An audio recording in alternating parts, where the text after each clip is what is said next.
all set, Deanna? Good morning. The regular meeting of the Lee County Board of Commissioners is now in order.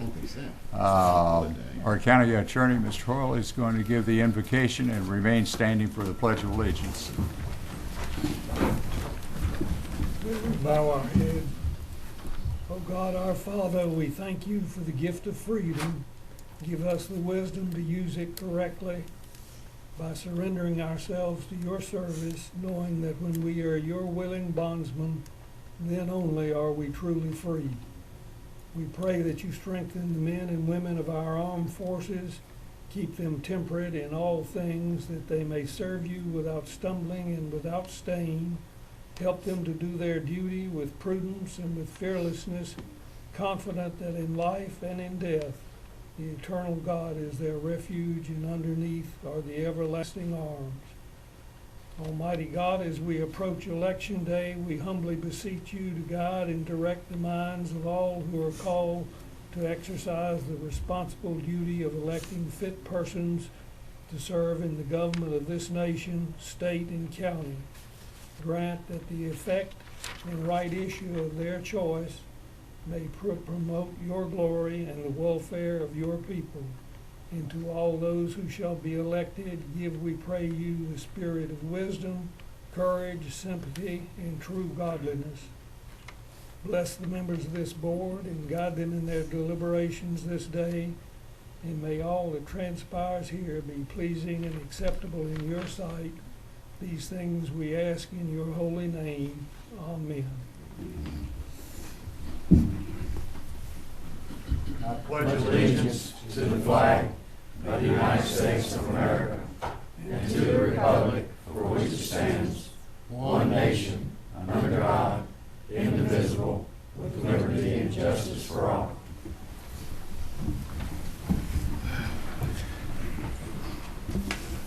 Additional agenda items, we have on the consent agenda, there is a resolution to be added for the grand opening at the W.B. Wicker Business and Community Campus. Takes place on Friday, I believe. Yes.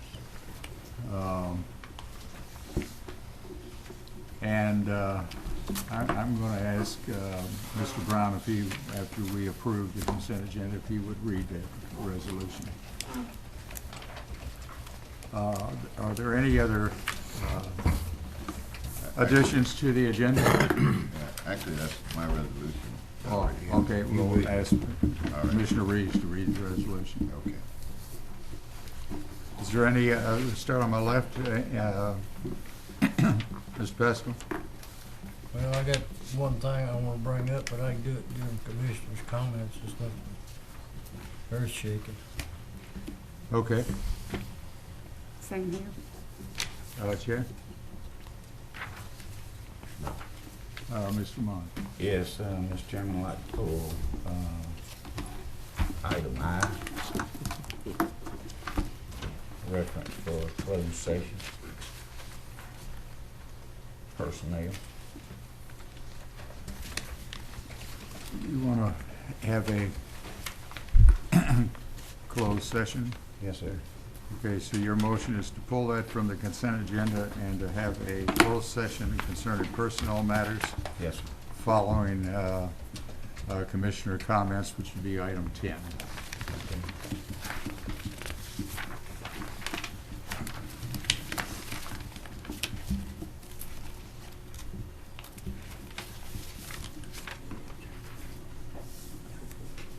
Mr. Reeves. No, just a resolution. Okay. With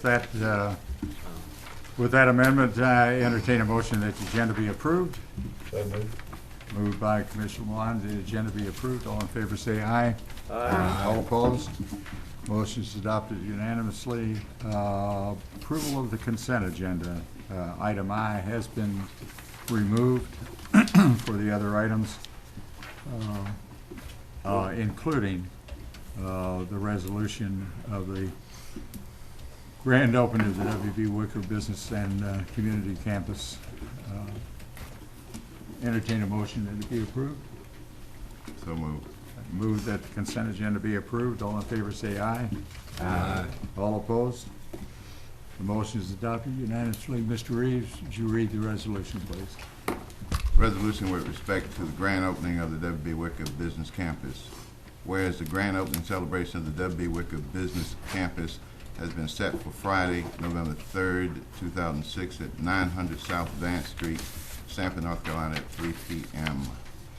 And whereas Brick Capital Community Development Corporation, under the leadership of Ms. Kate Rumley as president, has taken an abandoned school building and through skillful negotiations secured the collaborated efforts of private and public entities, both in financing and occupancy, to make the historic structure a showplace. And whereas the Board of Commissioners desires to express its appreciation to the parties who join with them in funding the project and to the tenants who will occupy the premises and provide programs and services to the community. Now therefore be it resolved by the Lee County Board of Commissioners as follows. Section 1, the Board congratulates the directors, officers, and staff of Brick Capital Community Development Corporation for its vision of what could be done with the W.B. Wicker School property and the dedication and persistence of its president to accomplish that goal. Section 2, the Board acknowledges and thanks the federal government, the state of North Carolina, the city of Sanford, and the FHL Bank Atlanta, a federal home loan bank, for joining Lee County in funding this project. Section 3, the Board extends its best wishes to the following parties for their locating their enterprises in the W.B. Wicker Business Campus and hopes they will have a long and profitable stay, to wit, Lee County Health Department, Central Carolina Dental Clinic, Central Carolina Community Colleges, Dental Hygienist Program, Excel Tutoring and Personal Development, and Academic Child Care Enrichment Center. Adopted this 30th day of October 2006. Hurricane Chairman. Robert, when that's been properly executed, would you make sure that that's suitably framed and presented on Friday? Yes, I will. Okay. Thank you. Public comments. And for those that have signed up for public comments, this board has limited public comments to 3 minutes. Okay, you have 2 individuals. The first one is Mr. Robert Gamble. Mr. Gamble? Morning, ladies and gentlemen. Good morning. I've been a resident Give here. your address, if you will. 214 Peel Lane, Sanford, North Carolina. Okay. I've been a resident for 2 years. I've had a terrible problem with sand trucks off of Sheriff Watson Road in Edwards. We don't have to go into the past on how dangerous they are. I've been to Sheriff Bryant's office on 3 times this year. I've been told the city can't help me because it's a county road. Sheriff Bryant can't help me because it doesn't have enough vehicles and it's a state road, and the Highway Patrol doesn't have enough people. These trucks drive 85 to 90 miles an hour. My son was getting off a school bus, was blown over and almost killed. I almost went down there, and I had words with the people. I know the company is in Harnett County, but is right on the Lee County line. I need help taking care of these trucks. You guys have recently repaved that road, and all you did was open it up for increased speeds. Sheriff Bryant, like I said, I just spoke to him again this morning. I've been to his office personally on 3 occasions in the last year. I'm at my wit's end with these trucks. I mean, they are going to, the next time I come here is going to be when they kill somebody again. We don't have to, you know, they've driven through Peggy's restaurant. They've killed numerous people in this county over the years. I understand that the sand and the brick industry is huge in Lee County, and it's an important part of our society, but I have a job to do. I have to do it safely. They have a job to do. They have to do it safely. I need some help. I don't know what we have to do to go out there, but they're going to kill children. And, you know, I want it to be on record that I brought this to the attention of every individual that I possibly could, and I've received no help whatsoever. So I ask that you guys would help me out with whatever you will, or whatever you can, or I don't know where to go. You know, I pay taxes in Lee County. I look for some help from Lee County, and I've received none. So, I mean, this is an issue, a very dangerous issue that needs to be addressed. I don't know if you guys just don't know how dangerous it is or whatnot, but it really, really bothers me to see this happen on a daily basis. I mean, If the board will indulge me, I have a question to ask. Have you been to the Department of Transportation? yes, sir. I myself have gotten 2 Department of Transportation surveys done on the corner of Sheriff Watson and Edwards Road. On both occasions, there was an excess of 90 trucks witnessed in a 4-hour period, none of them which were witnessed doing a minimum of 15 miles an hour over the, or under 15 miles an hour over the speed limit. And Have Sheriff they- Bryant has a copy of those 2 reports, sir. Have they done anything to post any signs or anything?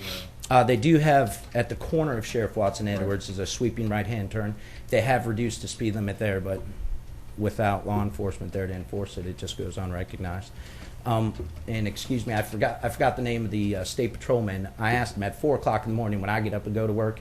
They passed 10, 15 at a time there with their Jake brakes going, and he didn't believe me. So at 4 o'clock in the morning, I called him and held my cell phone up right next to the window and said, look, this is what's happening on a daily basis. His excuse was, sir, if we go out there, the first time they see one of our vehicles, they just get on their CBs, and I understand that. I mean, if we can lower the speed limit, I mean, we're out in the county. I understand there's only 10 or 15 people that live out where I live. But still, they're school buses that stop on that road. And it's just, they're running over gross, they're running way over the speed limit. This is just something that, I know this is not a quick fix to it. We cannot stop it, but we need to have something, maybe one of those radar, I don't know what we need, but more pressure needs to put on these truck companies to operate safely. Do you know if the company itself has been notified that their trucks are driving? The sheriff's department themselves, the State Highway Patrol has issued complaints to them. I have stopped down. To the company? Yes, sir, to the company, and I've stopped there on 3 occasions myself just to be met by brick walls and, hey, get out of here.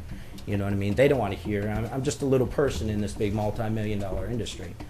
But these sand companies have killed people in our community in the last few years. I mean, this is a public concern, and we have tons of sand trucks. Just driving in from Fayetteville this morning here, there's 20, 30 sand trucks on the roads. I mean, this is something. Their trucks are in disrepair. I mean, there's other things that we can do as a community. But I understand the business is in Harnett County, but is right on the Lee County, Harnett County line. I understand I'm the farthest away from East Sanford, but I am in Lee County. I pay Lee County taxes. I've done everything that a citizen should. I went to the police department, the sheriff's department, and nobody can help me. So Sheriff Bryant recommended that I come here and speak to you to see if you can help me. I don't know what you can do, but I need to bring this up. I don't know if this has been overshadowed for years. I don't know if you don't have the finances, the wherewithal. Sheriff Bryant tells me they don't even have radar in their vehicles. They can't fund extra police. He said, I don't have the people. He said, I'm either serving warrants or transporting patients back and forth to Dorothea Dix. I just don't have the wherewithal. What is the speed limit? 55? 45, sir. down And at that corner, it is reduced to 35. And Sheriff Bryant has the report of the two Department of Transportation surveys that I initiated and had done. The average speed of the trucks we're passing by were 70 to 75 miles an hour. So we're talking 2 times the speed limit, 50,000-pound truck in a narrow road. But like I said, the problem has been recently compounded because the state has repaved that road. They've added an extra 2 feet on the side of the road, so now they just turned it into a raceway. So, I mean, the speeds have went up exponentially on these trucks. May I make one comment and ask also a question, if that's okay? Did you talk to the sergeant over with the Highway Patrol? Did you talk with Mr. Bolduc? I believe he was captain. I'm not sure. But and I apologize for not having that And, information. I've gotten a ticket by a camera.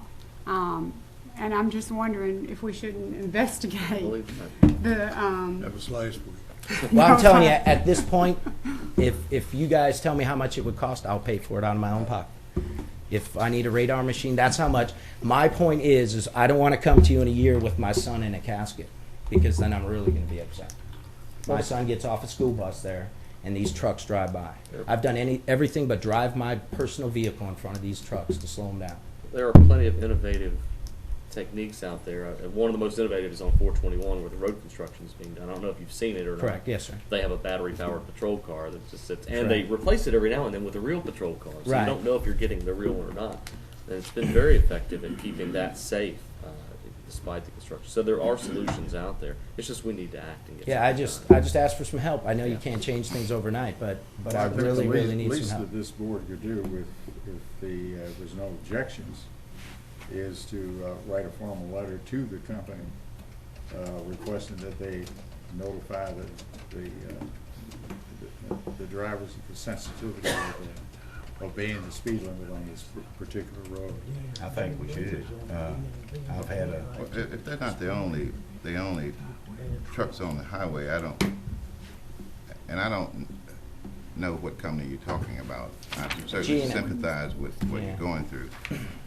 I would take the position that this is a matter for the DMV to consider. That's why I asked you. Yeah. Well, DMV, They have the truck enforcement. transportation, they have. They do have the truck enforcement Correct. wing. That is the appropriate agency to first seek help from. Yeah, I tried that, and they said because the company actually resides in Harnett County, Lee County can't do that. No, this body can do it. Okay. Yeah. this I body appreciate can it. do Anything you yeah. can do, I would be appreciative. Do all of those trucks belong to that company? I couldn't tell you for sure, I but think One of them are contract- independent. Contractors Yeah. come in there, so the company really has no control over. But you can The send the letter to the majority- company and to DMV, Right. and then both sides have been alerted. that- Well, we haven't been a witness to Right. the companies, so Right. I would stick to going to DMV and let them decide who may be violating the laws out there. That's just my position. That's my vote anyway. anything you would do, I would be appreciative. But I Could you think get a that- copy of your DOT surveys? I do. Or- Not on me, but No, Sheriff but could you Bryant- get a copy to our county manager so that that can be included? Because often state agencies don't like to talk to each other. Absolutely. Sheriff Bryan has a Big copy. walls I've- between them Yeah, and I've stuff. given them to both assistant. Is there any Deputy objections to sending that letter to DMV? With the survey No, no. attached? With the None at all. That's it. Okay. Okay, I appreciate your time. Thank you. ladies and gentlemen. Mr. Keith Clark. Mr. Keith Clark. Good morning. Good morning, ladies and gentlemen. I've been getting a civics lesson in how to get information into and out of county government. I applaud you for having this opportunity for citizens to comment, and as I understand it, make information available to the board. I have some information which I would like to make available to the board pertaining to the consideration of part-time bailiffs for Lee County Courthouse security requirements that I am delivering on behalf of Tracy Carter. Okay, you just want to pass those out? I think in 3 minutes, that's all I would have time to do. It'll take a little longer. 3 minutes.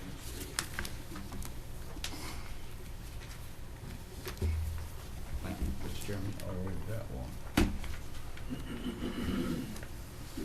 Is this, Keith, is this one different than the one we have? We've got one already. This memorandum? This morning, at the request of the chairman, I was asked to make the county manager and Mr. Cole aware of this. And so I assume that that is the source of the one that you have this morning. If it's one you received in your email, it may be different. No, this one is, I don't know if David put it out. This is the one you put out. I think it's the same thing. If it's, You can't look at that and tell that's the same thing. Yeah, it's We the all same got thing. problems. okay, so if that's been distributed by the staff, it is a duplicate copy. Okay. Okay. Thank you for coming. Is that it, Yes, sir.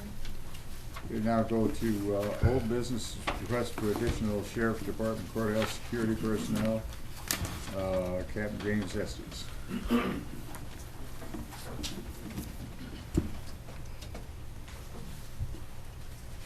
Thank you, Mr. Chairman, fellow commissioners.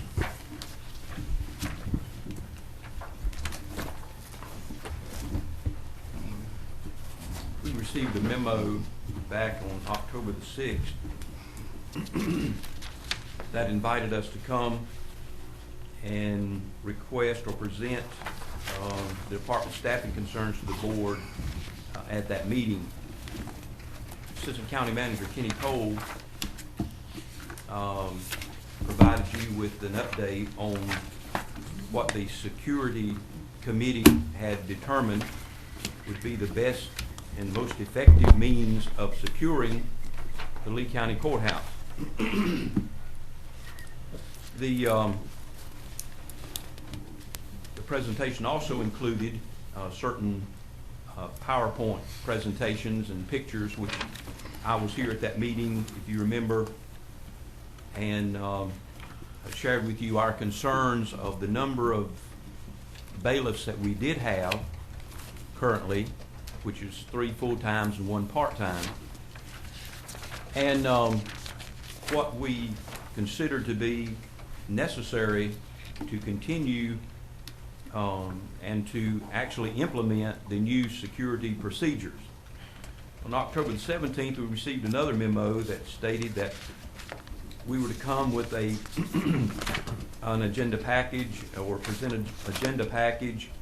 In addition to the number of full-time and or part-time staff requested, please include a breakdown of person's salary. And that was in the memo I sent to you on October the 25th.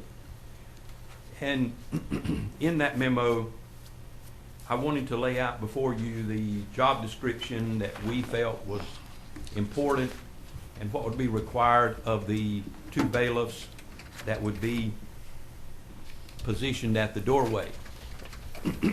Right now, we're providing courtroom security, where when that system comes into effect, it will be courthouse security.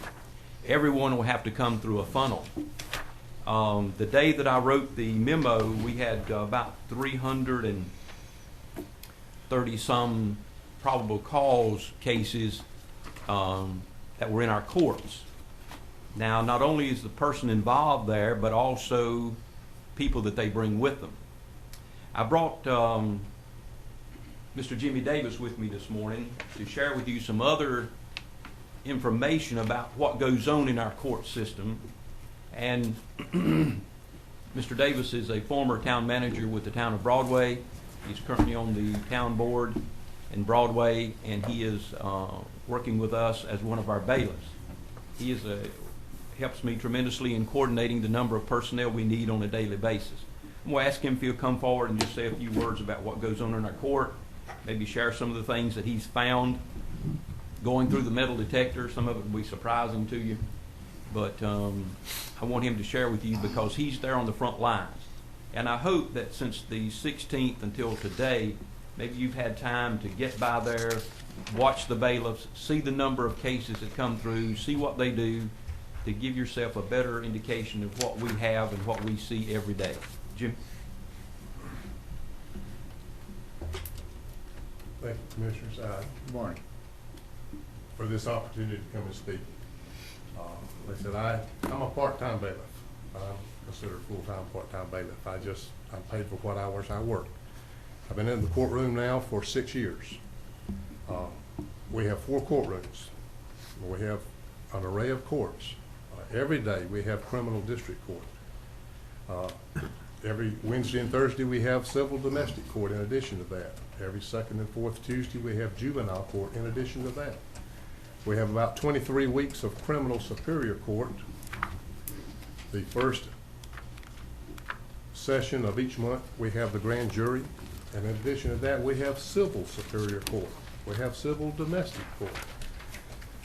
A lot of times we need 6 and 7 deputies to do security for the courtrooms, not the courthouse, just the courtrooms.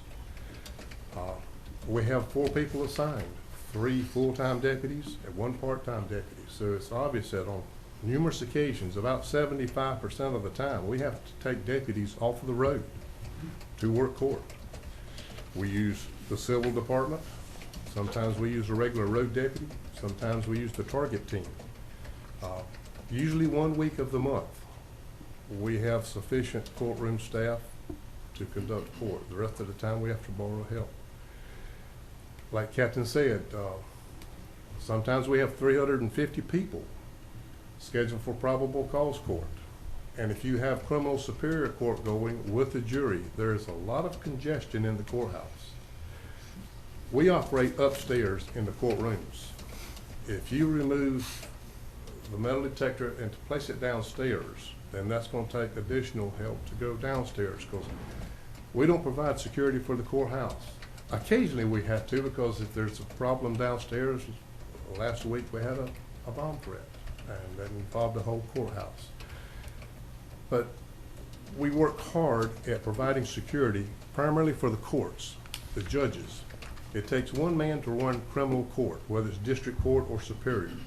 It takes 1 man to do the prisoners for that criminal court, either transporting to and from the jail or taking people to the clerk's office to pay. So you take 2 people in each court. Then it requires 1 person on the metal detector. The reason it only requires 1 right now is when court takes a recess, we can relieve this man on the metal detector. If he has to go to the restroom, we can relieve him because he's right at the door at the courtroom. When court recesses for lunch, we turn the metal detector off. Everyone goes to lunch. When we come back, we crank the metal detector back up. So we can use 1 man doing that now. When you go to courthouse security, it'll be from 8 to 5, and you won't be able to turn that unit off and let this man go to the restroom or go to lunch, or in occasions. We do get weapons coming through the metal detector. Personally myself, I've had a 12-inch butcher knife off of a person. We take pepper spray, we take pocket knives. We hold them unless it's a criminal offense, and then we charge them. We've actually confiscated a lot of drugs and charged people on the metal detector. When you do this, and you have a criminal offense that's occurred, then we have to take that person and process them at the magistrate's office, which takes away the man off the metal detector. I don't see how one person could physically do it, doing courthouse security. It would take a minimum of 2 people to do courthouse security. Any questions? Okay, have any questions to ask Several. for James? Well, we're moving security from upstairs to downstairs. And we're doing that because, why? The metal detector will be at the front entrance. But why are we doing it? I mean, we're creating a situation required. There must be a reason why we want to move it to downstairs. Yes, sir, because that will provide courthouse security. Okay, so we're moving from court security to Courtroom courthouse security to Courtroom. courthouse security. Okay, No, courthouse and courtroom.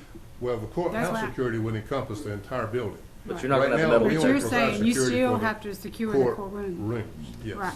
Now, you talked about pulling people off the roads. Now, having talked to a few other sheriff's departments around the state, I'm assuming y'all did the time studies, and your deputies are deployed based on times when crime rates are higher or lower. There's more on the road at 2 o'clock on Friday or Saturday morning than 10 o'clock on Thursday, 10 a.m. Is that correct? I We mean, use part-times on the weekend. Yes, they come in about 6 o'clock, work for 2 so you have 3 more at o'clock. certain times and less at certain times. So during the day it's not as peak crime, so you're pulling those. But you've been doing that for years, correct? Pulling them off. Did you guys ever study turnstiles? I mean, we talked about rotating doors. I went and looked at a couple other courthouses that use turnstiles and use different ways to control the flow in and out of the courthouse. Did y'all examine turnstiles? We Because I see brought no this- evidence. and- No, we looked at rotating doors, Rotating but I didn't doors. ask about turnstiles. I think the Seems to committee be may pretty have common. discussed that, but, Because I saw no evidence that it Well, had been discussed. Let me interrupt. Is Kenny Cole in here? Yes, yes. How about stepping to the Oh, podium yeah, so that we would can be address useful. this formally? We have with turnstiles, And rotate, and and the revolving doors. Revolving doors. Actually spoke with Hayden last week, and, he suggested the revolving doors was not a really proper means of egress because there was a limited amount of exit doors to the courthouse. He would probably be more open to the turnstiles, and we're supposed to be with him this week. Okay, so we don't know yet. We don't know yet. We don't know. I know, Mr. Reeves suggested was concerned about people coming in, somebody holding the door open.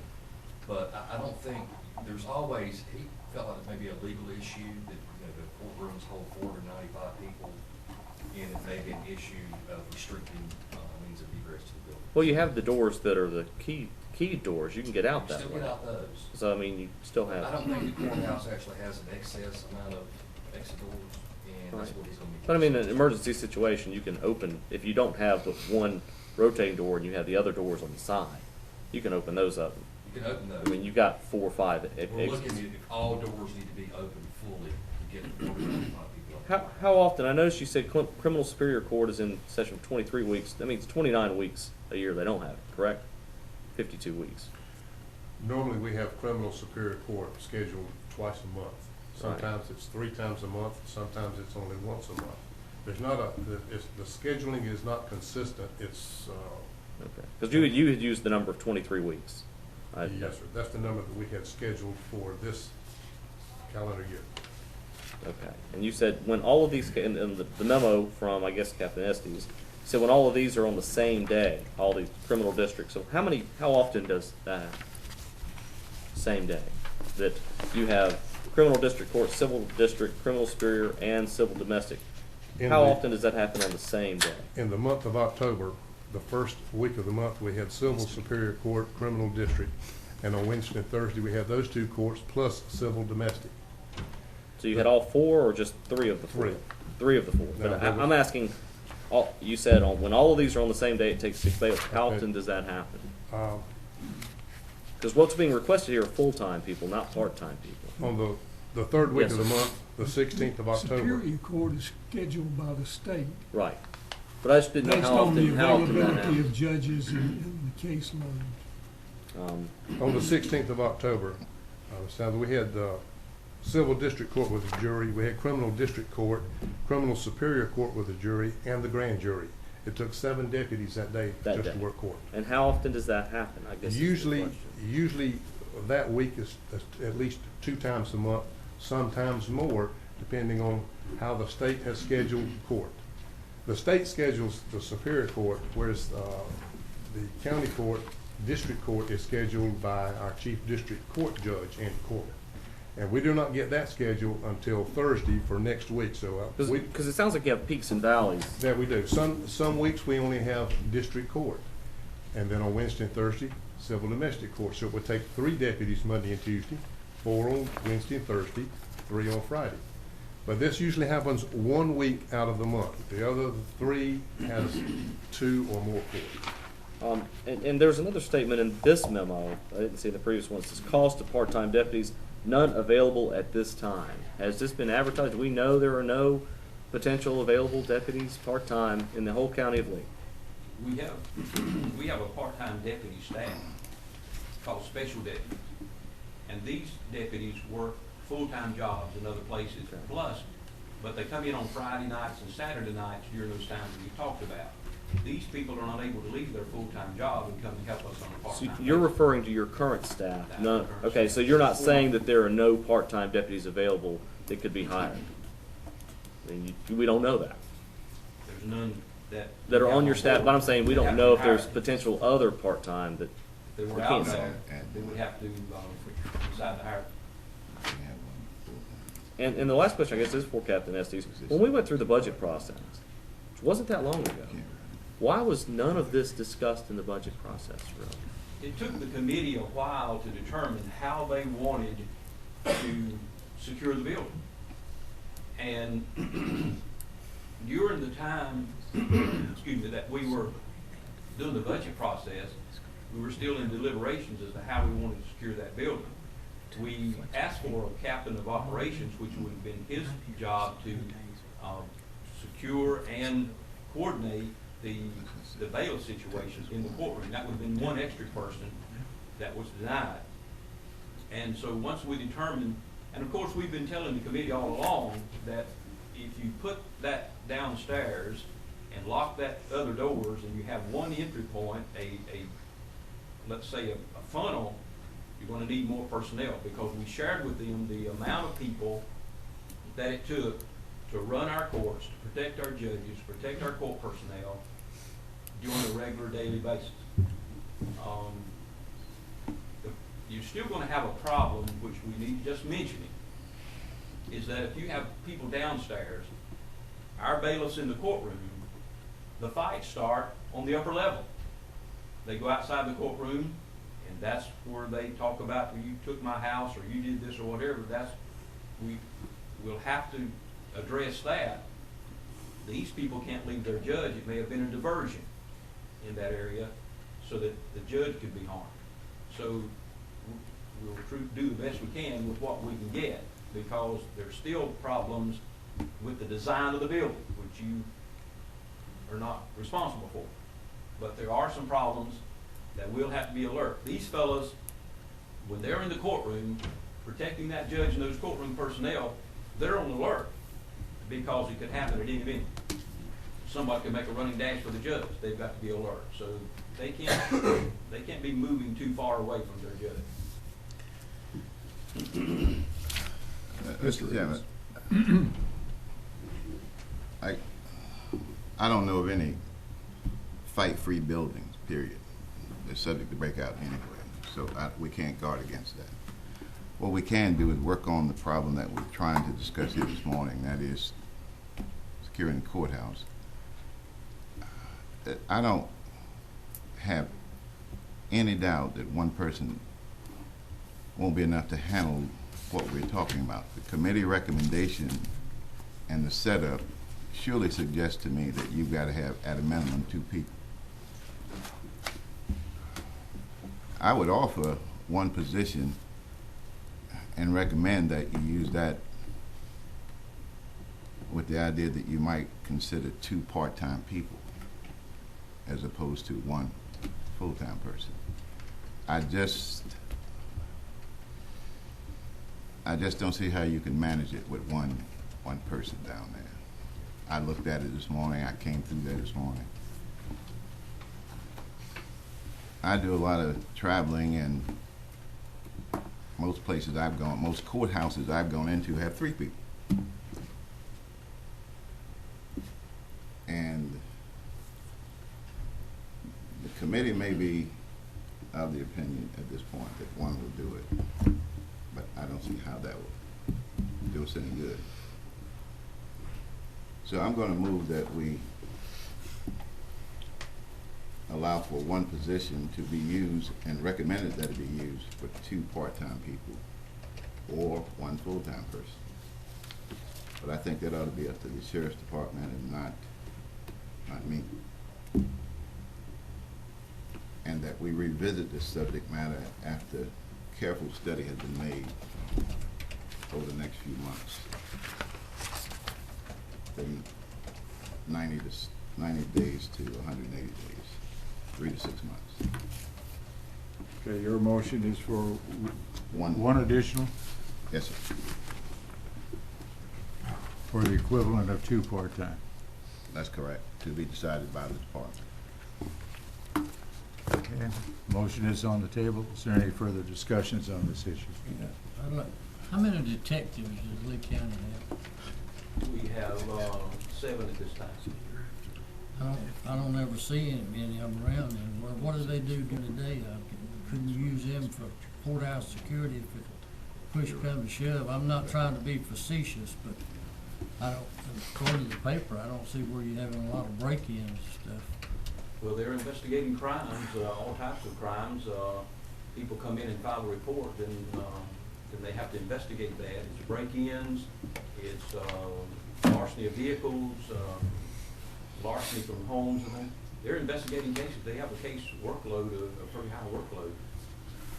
So they're not in the courthouse during the day then?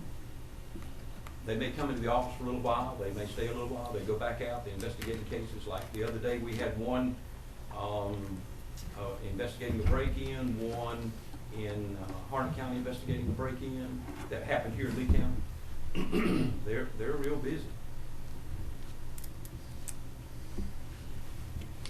Do I understand that you're still going to have one upstairs at the entryway? No, sir. So there won't be any bailiff up there. No, sir. No one. They'll either be in the courtroom or they'll be downstairs. That's right. So you have 2 back to that, okay? This is what mystifies me, because I thought you just told me they were going to stay upstairs. Well, that was, And now you're telling me that we're going from 2 entrances to 1 entrance, and we need more people. And that's the part I never had adequate answers for last time. And I thought you just told me, well, that's because you're going to keep them upstairs and need new people downstairs. And I was like, okay, well, that makes some sense. But now you're telling me, no, they're not going to be there. The current personnel we have are busy in the courtroom, working, protecting the courts and the judges. Well, where are the ones that are standing at the metal detectors now when people go into the courtrooms? What happens to them? Where are Captain they? Estes, I guess what we're asking is, Yeah, are they tell the me, yeah. same people? Is the person standing at the little entry door the same person that is protecting the courtroom? Are Right, they- you've got 3 full-time, 1 part-time. If you don't have enough, you've got to have at least 1 on the metal detector. Right. When you need 6 in the courtroom, that's where you have to pull your other people. I'm just talking about the ones at the metal detector. Currently, currently, right now, we have 4 courtrooms. We Right. have 3 metal detectors. Right. We only run 1. We only run the metal detector at criminal courts, not domestic or civil courts. Okay.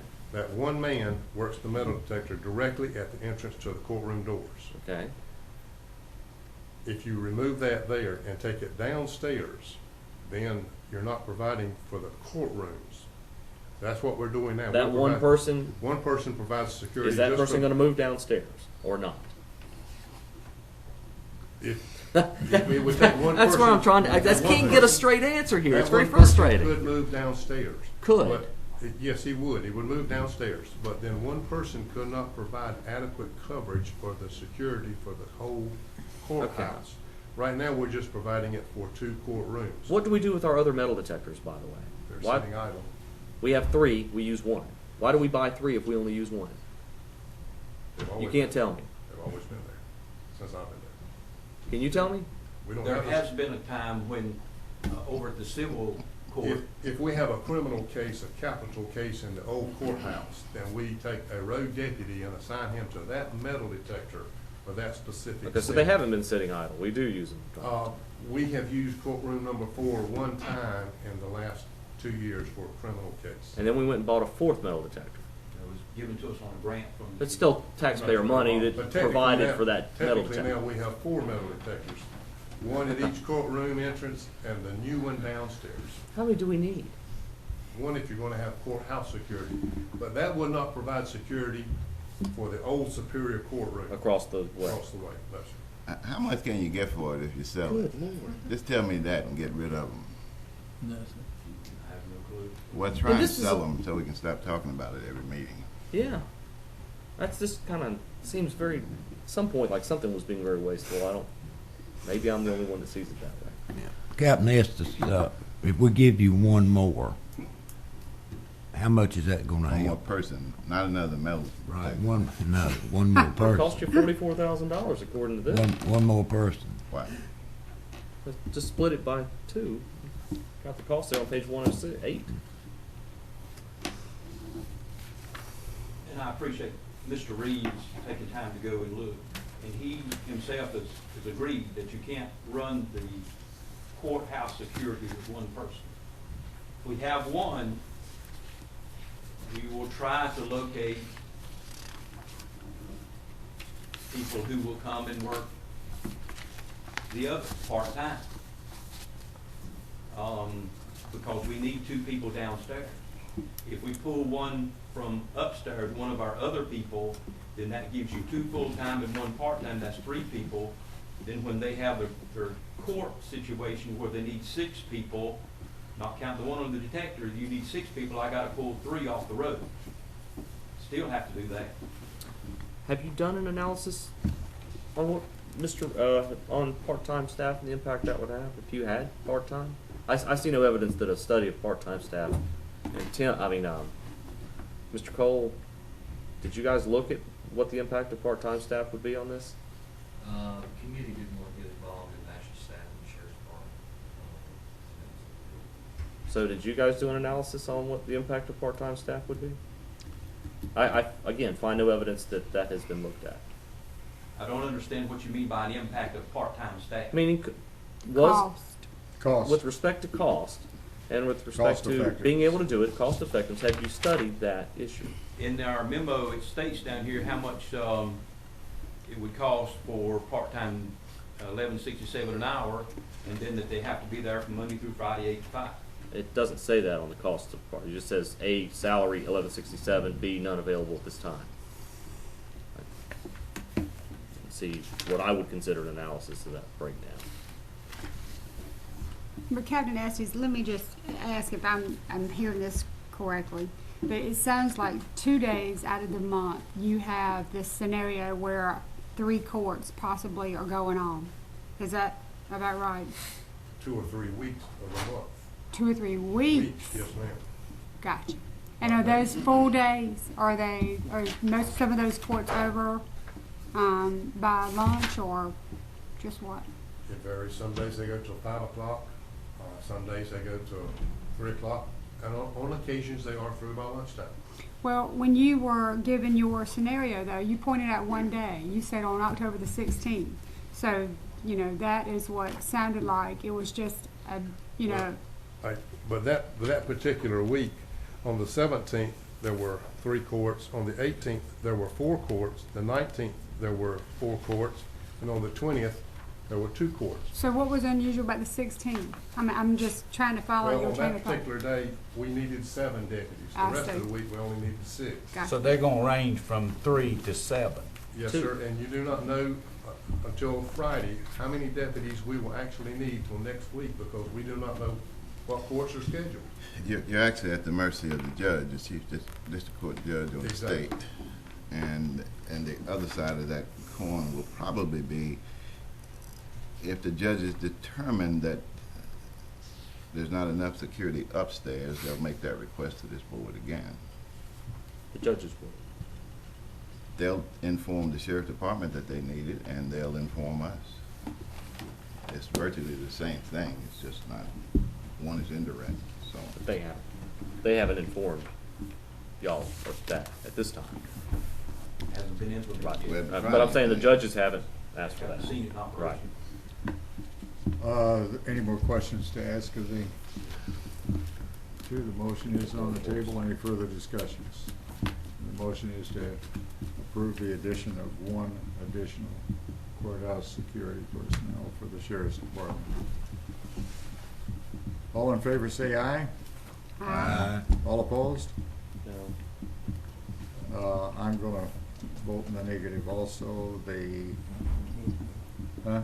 I'm gonna vote no. The motion is adopted by a vote of 4 to 3. Okay. That is one full-time or two part-time? That's It's correct. up to y'all. Okay, Tim Kane and Lisa Faulkner, update on 2007 revaluation project.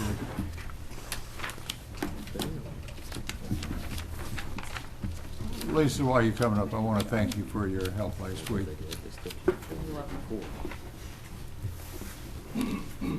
Good morning. Good morning. Basically, the tax office is still working on our new construction, on our permits, doing our processing, our splits, our merges. And actually, we've been looking forward to getting a copy of the schedule of values, which was presented to y'all today. So kind of excited about getting that and going through and analyzing that data. But what we also are looking forward to is Mr. Kane coming in and setting up our schedule, our cost tables on our computer, so we can really look at the values to see if everything looks as it should be.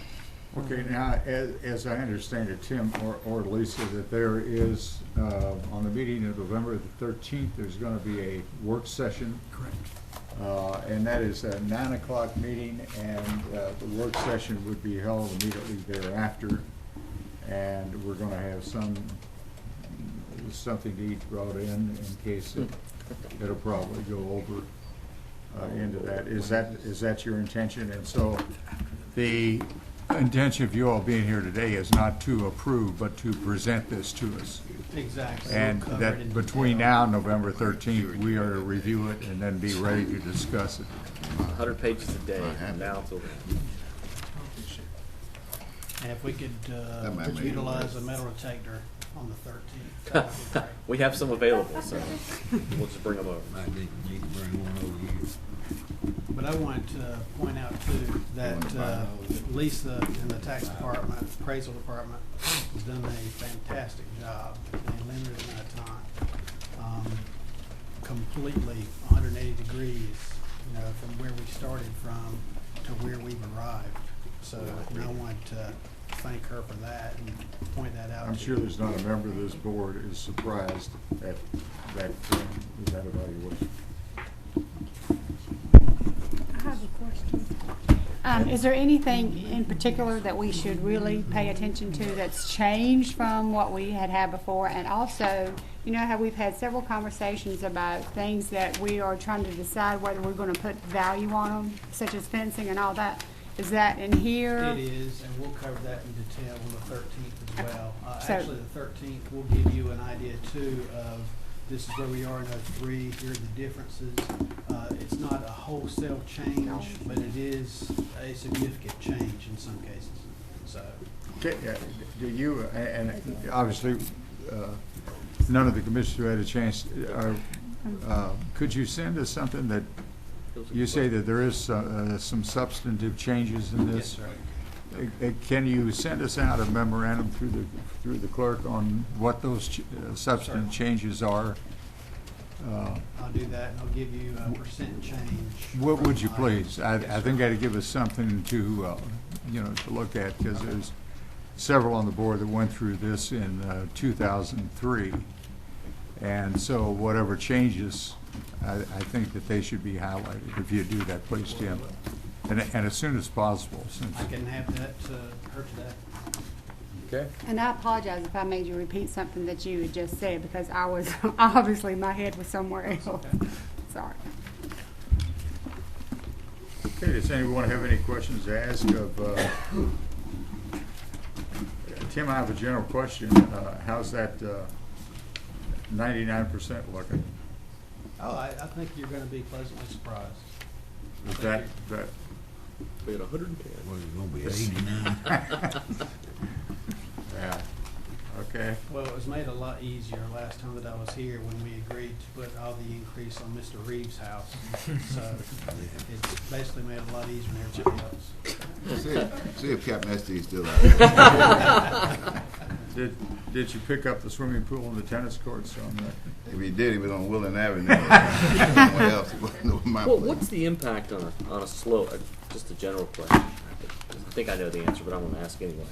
On a slowing real estate market, when sections start selling below, you know, I think we've reflected that. There are some parts of the county that are actually going, just not many, but there are some parts of the county that you're actually gonna see some minor decreases in. Plus, we've changed some of the depreciation tables. What you've seen, what we're aiming for is equalization. And in some cases in '03, the commercials and industrials weren't as equal as residential. it seems like the mistake that can be made is we create a static document for a dynamic system. I agree with you. And that's really the problem. You know, so commissioners may well want these 5 nines of reliability, but in such a dynamic place, it's difficult to do that with a stat, particularly in mountain and coastal properties. Exactly. Well, you've got the same thing to a certain extent happening at Carolina Trace on some of your water properties. So if you've got a disproportionate number of sales in your random sample being pulled from there, that can impact your ratios. Absolutely. Sure. So, but at the I know same it's time- tough to do. There's no way Oh, to sure, certainly, but that's one of the things too that you're limited with. This is as of January 1st of '07, period. So going forward, you're kind of stuck with that too.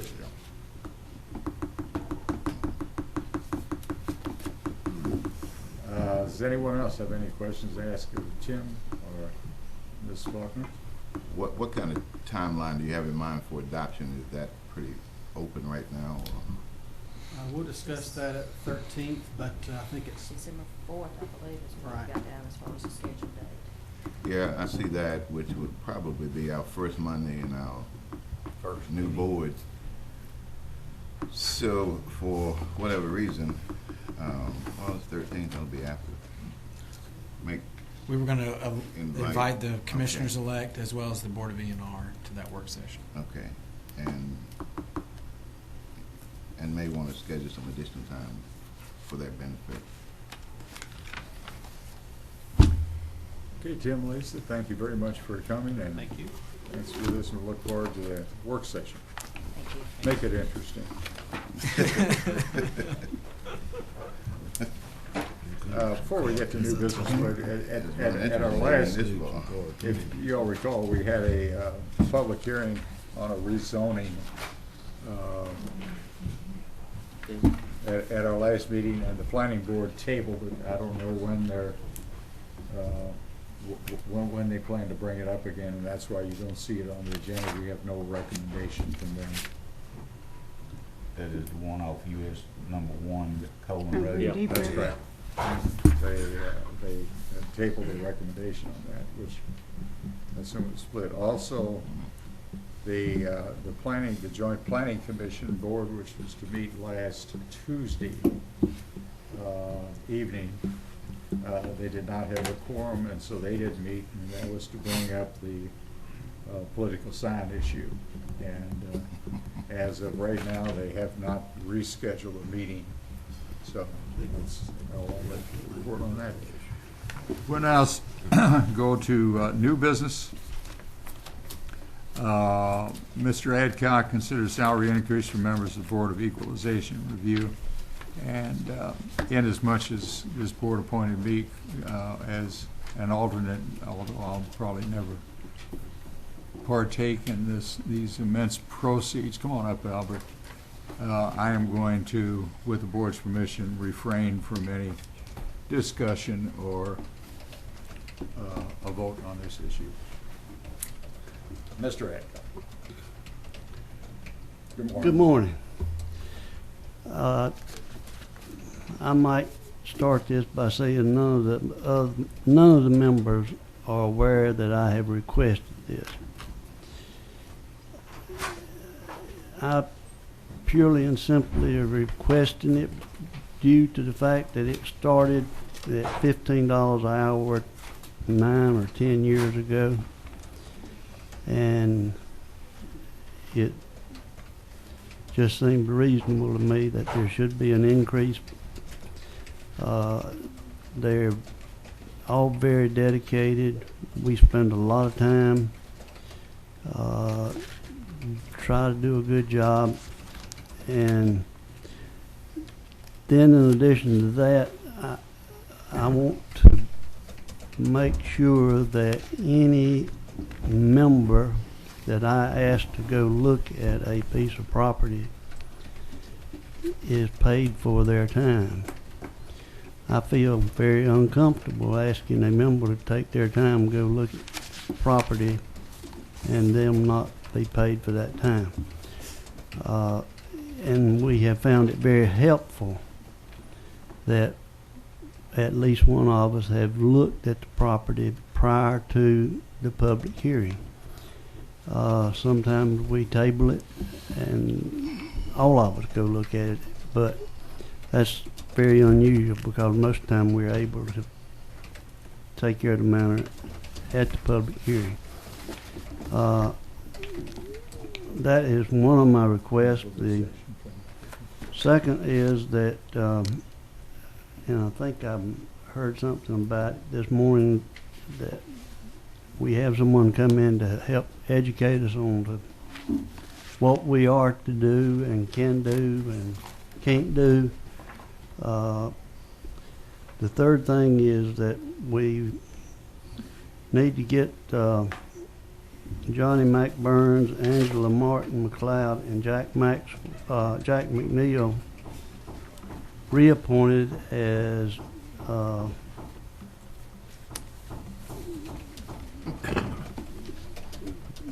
their time is running out. Johnny Mac was appointed for a one-year term, and his term expires February of '06, so it's already expired. Angela McLeod and Jack McNeil was appointed for 2-year terms, so their term would expire in February of '07, which would be about the time we start having the hearings. So that's the 3 items I need to have addressed, and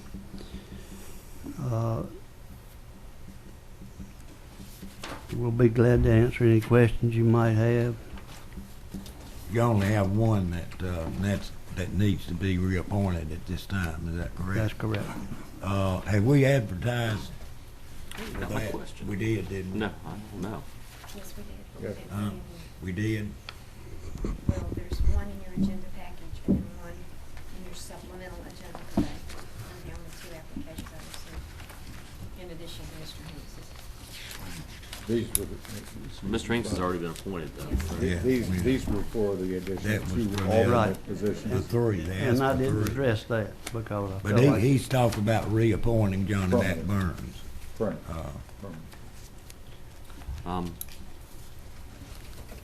Waiting to. Do I have a motion? Well, I'm actually waiting, because I thought we were going to appoint those later Well, on the second. well, we can do that. We can wait till we get to it. Okay. Okay. All right. Mr. Adcock, I note that you say that you want $20 or $25 per hour additional. Which one do you want? 20.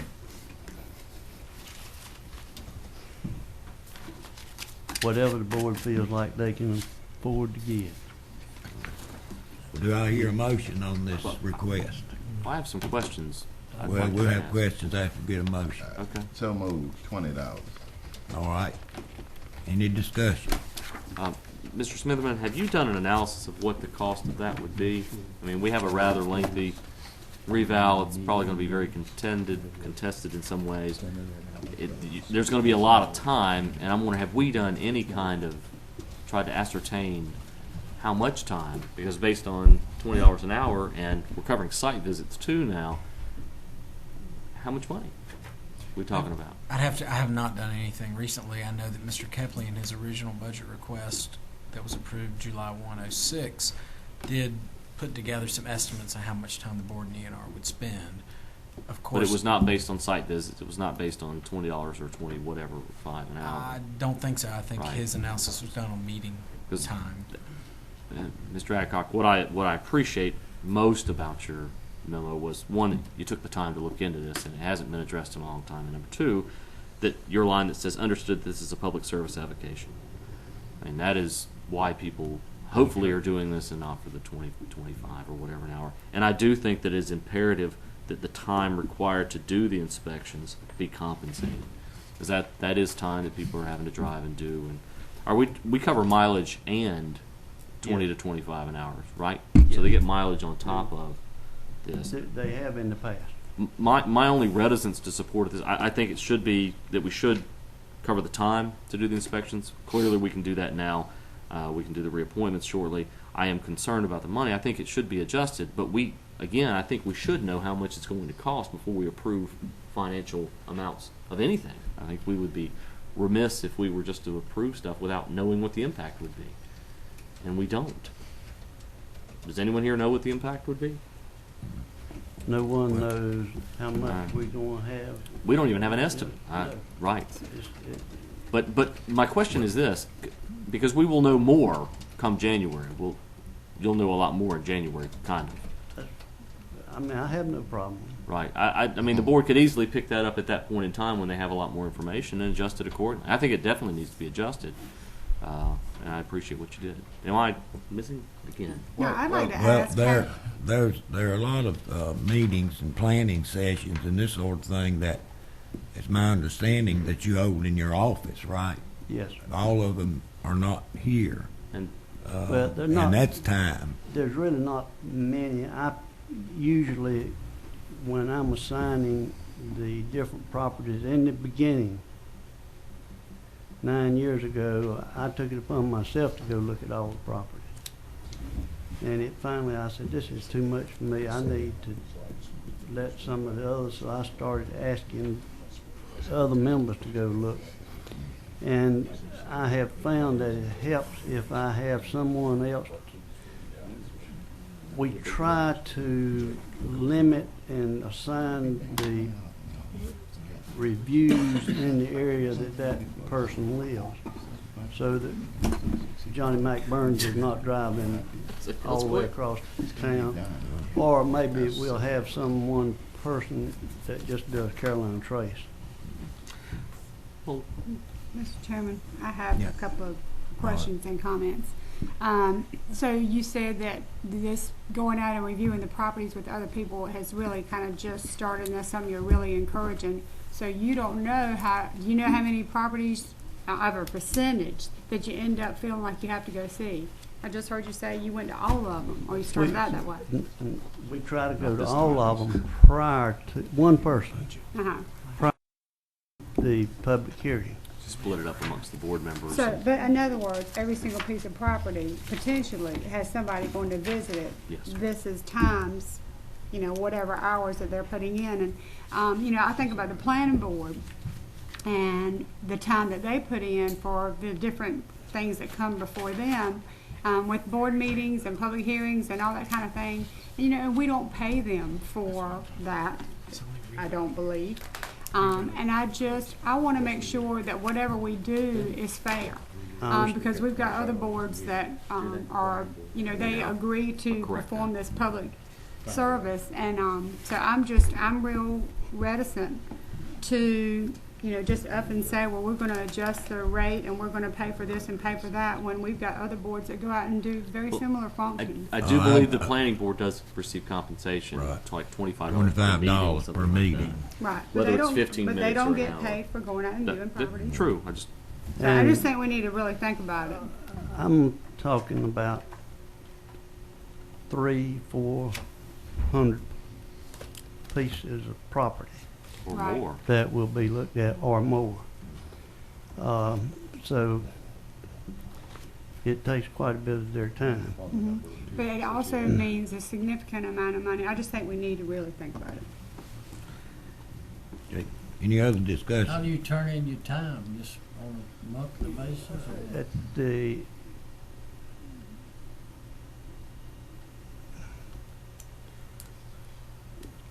reason I'm hesitating, it has been a while. You're gonna send us a big bill one of these days, isn't it?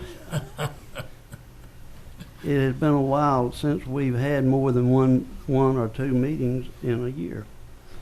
The That's what's last one we worrying. had, which was just a Right. few weeks ago, I'm holding a check for $20.77 for that meeting that I spent about 3 or 4 hours on. But I didn't turn in any time. I've never turned any time in, and I donate this back to a charity. So, I mean, I know where's a good charity. Well, I drive all over the county checking out complaints. I don't get no mileage. And I would hesitate to say that I make over the minimum wage if you figure it all out. So you're doing pretty good. You get a 32.5% raise if you get another $5. I knew you when you was poor, brother. Any Since the first grade. any further discussion? Just one for you, Mr. Brown, and that would be, would you consider at least, adding some kind of cap or monitoring component to this? Because we just, I agree that there needs to be some changes in it. I don't know if this is the appropriate change or not. Certainly picking up the time to go look at the property, but I'm concerned that people do it because $25 is a good thing, especially considering it could be a lot of time. That people are doing it because of the public avocation part. That they are realizing this is an integral part of the community that is necessary. And it's not a pretty job. it doesn't have to be 20, it doesn't have to be 25 or 20. I'm just saying that There needs it to be some needs changes. to be I don't disagree with something that. over a period of 9 years. Yes, sir. Taxes have gone up, everything has gone up, so I mean, The price of gas has gone up considerably. And they're getting time for the profit. I can't believe that they're sitting here talking about $5 increase, like we're gonna go broke on it. You know, it's like anything else. I would anticipate the manager setting a budget at some point in time. I don't think past budgets have been that much for this group. We're talking about something that happens, at Revale primarily. You know, it's the cost of doing business. My motion is at $20 an hour. I would expect at the appropriate time that the staff will present a budget for that board, and we'll revisit it as we have to. All right. Mr. Adams, you want to amend that motion? You'd have to do it to do what you're talking about. Well, it would have to be considered a friendly motion, so I'll just let Mr. Any further discussion on this matter? The motion is that being increased from $15 to $20 per hour. For no further discussion, all those in favor say aye. Aye. All those opposed say no. No. Okay, we've got a 3-3 vote, tie vote. Actually, it means the motion failed for lack of a majority. That's it. Excuse me, Mr. Brown, who was the other no other than Mr. Haskell? Thank you. So the vote fails. One member has recused himself from the voting. So I would like to add. We'll a motion. revisit it sometime in the future. I would like to add a thank you. motion to that. right. And number one, I do think that visiting the property should be covered. And so at this point, at least we can make that motion, but I think it needs to be looked at again. So I'd like to make a motion that at least site visits be You've covered. got a mileage clause in there anyway, and you don't you use that if you go to visit the property? They haven't used it. Well, they could use it. Okay, then I would, Sometimes they have used it, sometimes they have not. then Well, they Ed, have- let me amend that to they have say the that right to mileage do should be that. covered. Let's say that mileage should be covered to site visits to the property in question. And I'll put that in the form of a motion. All right. You hear the motion. What is the motion? To cover mileage to these site visits to these properties. It's already covered. But they haven't been, That doesn't mean it's not covered. They already, Okay, well then- they already okay, then have the remind right to them. do it. then we remind them that they can. And What is that mileage incurred, just coming to the meetings? No, going out to visit Visiting these the properties. And one other addition to that, that to cover their time for that. How's that, Ed? That we cover their time based on the current, that at least Yeah, compensates them in some way. okay. So I'll make a motion that their time for those site visits be covered. Their time and the mileage. Yes, the mileage is already there, but Right. just, That's they what need to I be would really reminded of like to that. have. But their time and mileage be covered because they are going above and beyond. Wait, let me see if I understand. Are you suggesting that your time and mileage are not the same right now? No, You're just getting it for the meeting? no, if, we're not getting it for the meeting, we're getting it if one of us or several of us go look at a piece of property. Mhm. We do get mileage. Right, A lot do not turn it in. understand. But you don't But get, we you don't don't, get anything for time. yeah. The only time we get is for the time that we are sitting behind that. When you have your actual meetings. Actual meeting. So you don't formally meet to decide to go look at properties. You just do that independent. Correct. So the motion is that, that they get paid for all the time that they expend, whether it be behind this desk here In the service of the or county. in the field, Yes, sir, in the service of the county. in the service of the county. Going to a site to view. Right. At the Plus the rate of mileage. $15 an hour. At the rate of Yes, sir. $15. Any further discussion? I have Yes. one. I would like, if we're gonna do that, and I agree that that is okay to do, but I would like for there to be some kind of formal, and I hate to put any more work on anyone, but, you know, for 5 people on the board to go out and visit the same property, would not be a wise thing. So I would hope that there would be a way for the board, okay, go He ahead. takes care of that. He's- So you do? So you're gonna make The sure there's only not one that gets, redundancy the only in one that that? gets paid for it is the person that I assign. Okay. To go, now, and we do have a particular one member that goes and looks at nearly every piece of property. But turns in no time. But you're gonna help manage that, But, the yeah. flow, okay? The only one that would be paid for the time would be the one that I would assign to go look at that property. Okay. Any further discussion?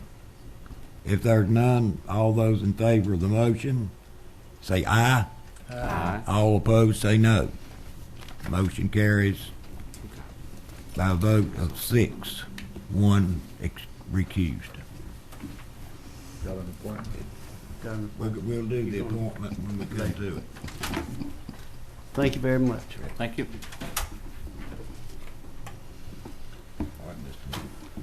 Okay, the next item under new business is discussion reference to construction of the new inpatient hospice facility in Lee County. Mr. Leonard? Good morning. Good morning. By the way, everybody has, I assume, has this handout that he has provided.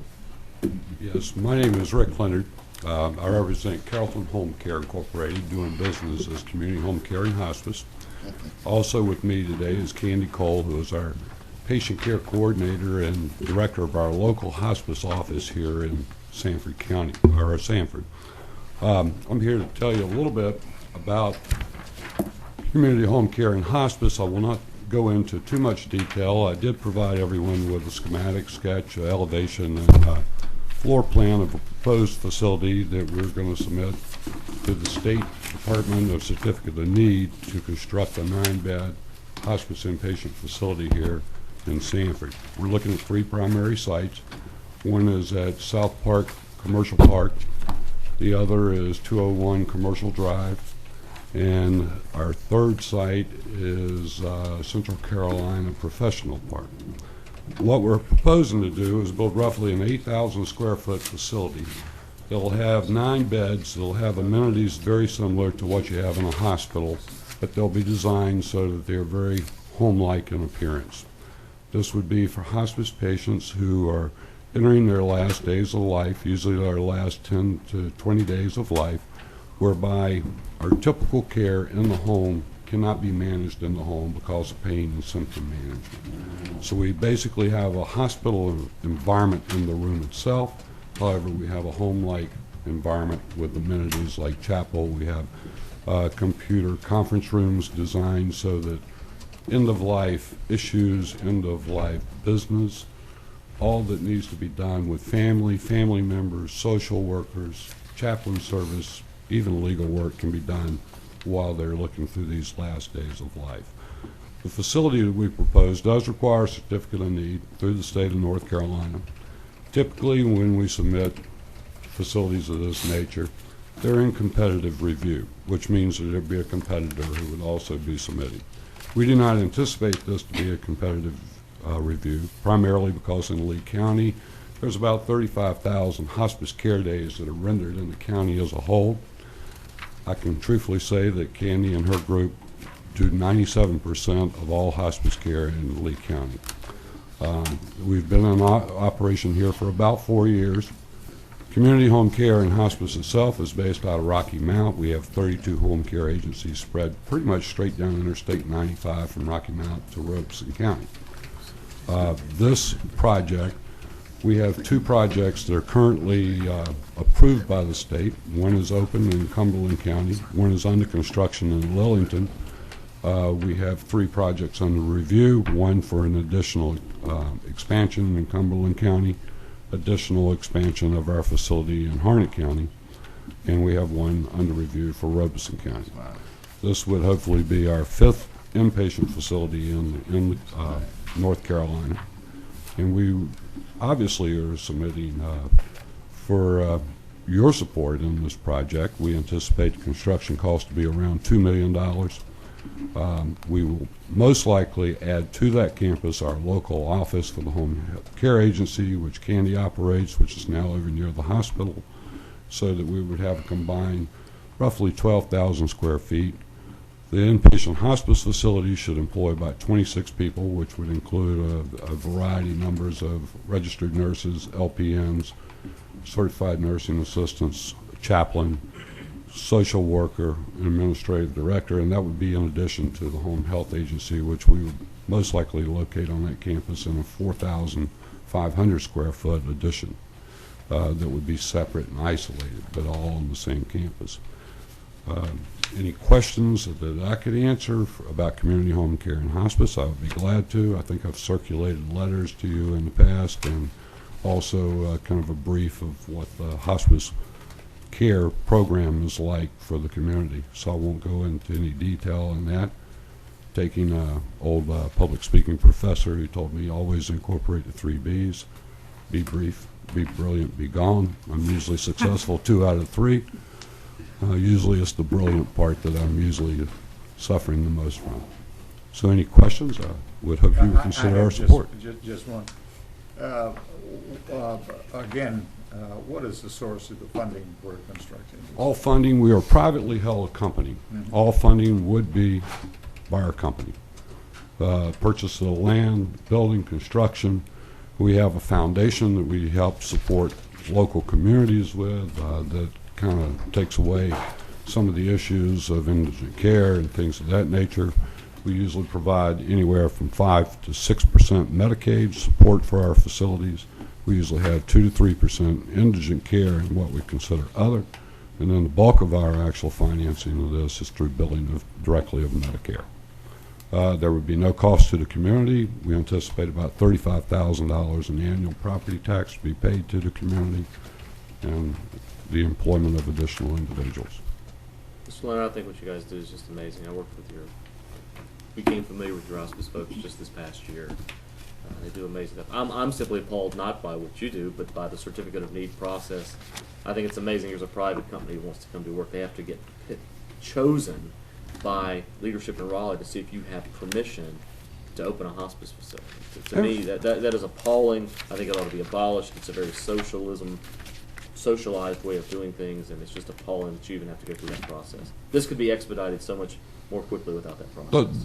The certificate of need process, just for your information, we would file a certificate of need November 15th of this year. And there would be a public review process. Probably we'd come back to Lee County and have a public hearing, see if there is any opposition or not. That would probably occur, I was thinking, right at the year end. After the review, our public period review, there's 150 days at which the state analyzes our proposal, which is usually about 4,000 pages. Believe me, I know I have to write it and package it. At the end of that review period, or 150 days, they either award the CON or they usually give us a conditional CON approval, and they wait an additional 30 days to see if there's any other public review or comment against the CON. At that point in time, we would be allowed to start development of the project. So typically this would be June of '07. We anticipate the project, very aggressive construction schedule of 7 to 8 months, hoping that we can get construction going in the summer and really make some headway. My experience has been around 9 months, facility would open. In another 30 days, we would have to go through state license for that facility. But the appalling part is that you can't provide services. Basically, the state can turn you down. Even if it's the best idea in the world, that they can turn you down. But you could be you'd be open 7 months earlier if it weren't for the certificate of need process. And servicing the people that need the help. And I just went through this with a non-competitive CON review in another county, and we were denied. Thank you. And the reason we were denied was I omitted a $26,000 appraisal fee in the application.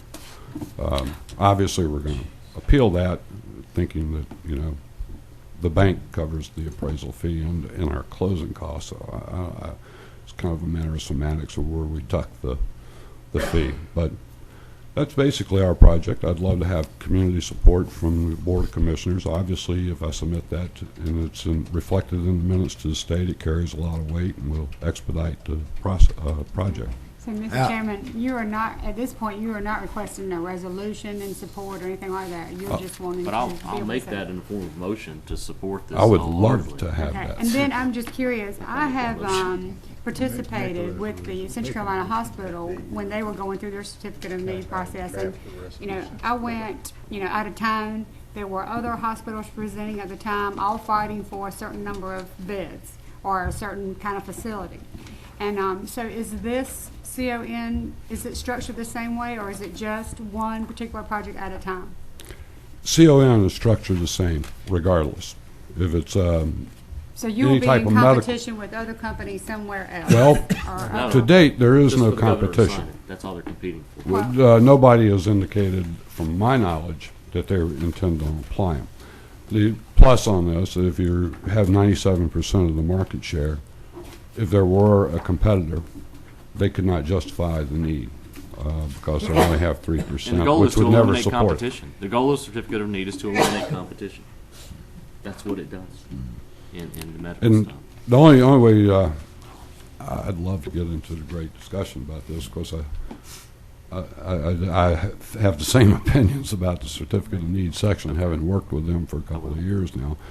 But John Locke Foundation out of Raleigh is looking to repeal CON law. So, personally, anybody wants to go towards that route, that's an avenue for them to express. And when I retire, I may volunteer all my time to the John Locke Foundation. But We'll speak after the meeting. I look forward to discussing that with you. But I would like to put that in the form of a motion that our county manager draft up a resolution in full support of your endeavor. How are patients presently in Lee County handled that would need this type of care? Hospice has three options. Typically, about 85% of all hospice care is managed in the home. There are home health nurses who visit the home. Whatever particular health services are needed or provided in the home. Once the family and those home health nurses cannot provide that service, being that it requires significant time, being more than 12 hours a day. The option is they are admitted to an acute care hospital. However, when they go to an acute care hospital, it's usually a curative approach. They're trying to heal the patient rather than let nature take its natural course towards a dignified death. Typically, they order tests that are unnecessary. They really run the cost of medical care up and make a major impact on the family. If they don't go to an acute care hospital, their other alternative is to go to a nursing facility. Typically, they don't have the staff who have the background to provide for the management of symptoms and pain that would be required otherwise. When they go to the hospice facility, an inpatient facility, all that is provided in the facility. We have a local physician who would be the medical director, and local physicians still keep their patient activity in those facilities. They would be visited on a regular basis just like anywhere else. However, it's not an impact on the family, and the care is really directed more towards palliative type care. Basically, that's your options. Vote for question. One quick question. And just what you were relating to so far as the facilities such as acute care or something like this, does the facility handle cases like where they would have to use morphine or morphine drips or Demerol drips or anything related to ventilation machines? Well, typically, all those services would be available. The ventilator would be one that would sustain life. Right. If it were needed to control the symptom, it would be used, but then there would be the pain medication that would be needed to keep the patient in not really an unconscious state, but they would keep the patient sedated so that they're comfortable. But the ventilator, if it is an issue that ventilation is actually needed to keep that person alive and not take a natural course, then no, the ventilator would not be used. But if it were a ventilator that was just because the patient was having an acute episode and it would be short term, yes, it would be used. That's what I was getting at. Yes. I know of a case here in the county like that, but now it's in Greensboro. Okay, a motion is on the table to support this project with an appropriate resolution. Any further discussion? All in favor say aye. Aye. All opposed? The motion is adopted unanimously. Alan, thank you. Thank you very much. Ms. Mender. Good morning. Good morning, Lisa.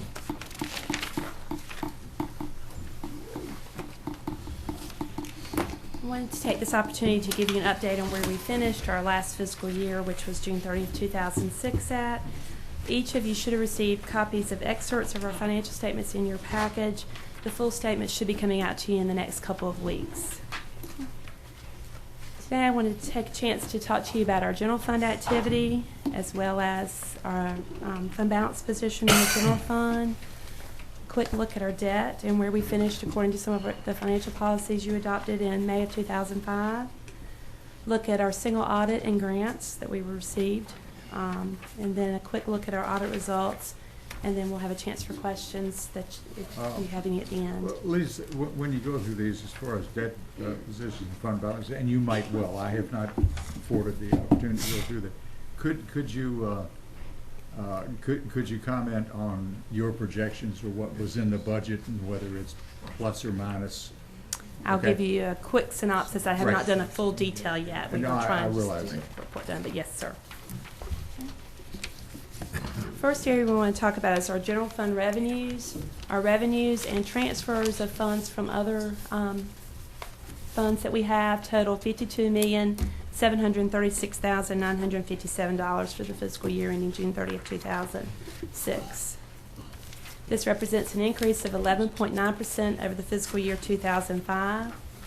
Major revenue sources continue to be property taxes at 58.6%. Sales taxes make up 18.1% of that total, and intergovernmental revenues represent 14.9%. And those are the revenues that come in from the state agencies to help fund social services, health, senior services, other departments. Okay. This graph shows you obviously what our major source of revenue is. It's ad valorem and our property taxes. And you can see, obviously, this is a comparison of last year's numbers in the blue to this year's, 2004-2005 numbers to 2005-2006. I end up with too many years going on at one time, so this year and last year get confused. So obviously you can see we had major growth in our property tax area. Other areas continue to grow, but by small amounts. Investment earnings, it doesn't show up here, but investment earnings took a big jump last year just because the markets are back up. We actually went from earning like 1% back up to earning around 5% on money, so that's a very big plus for us. Even though it makes up a very small portion of our budget, it's a good thing to see. Property taxes being our major source, I wanted to give you a little bit more insight into what's going on there. Our property tax revenues increased 23.7% over the fiscal year 2005. This can be attributed to more than just the tax rate adjustment. Our assessed value for the year ended up at $3,918,271,967. It's an increase of 6.7% over the prior year. So that accounts for part of our growth. Also, we saw an overall increase in our collection rate from around 96% to 97%. We continue to do a very good job at collecting real and personal, excluding motor vehicles. That's at 98%. 86% at motor vehicles. That's what pulls us down every year. Collections exceeded budget by approximately $376,000. So that did help us. But overall, the base increase in the collection rate I looked at, and that accounted for about 7% of the increase in the property tax revenues. The rest of it can basically be attributed to the increase in our tax rate.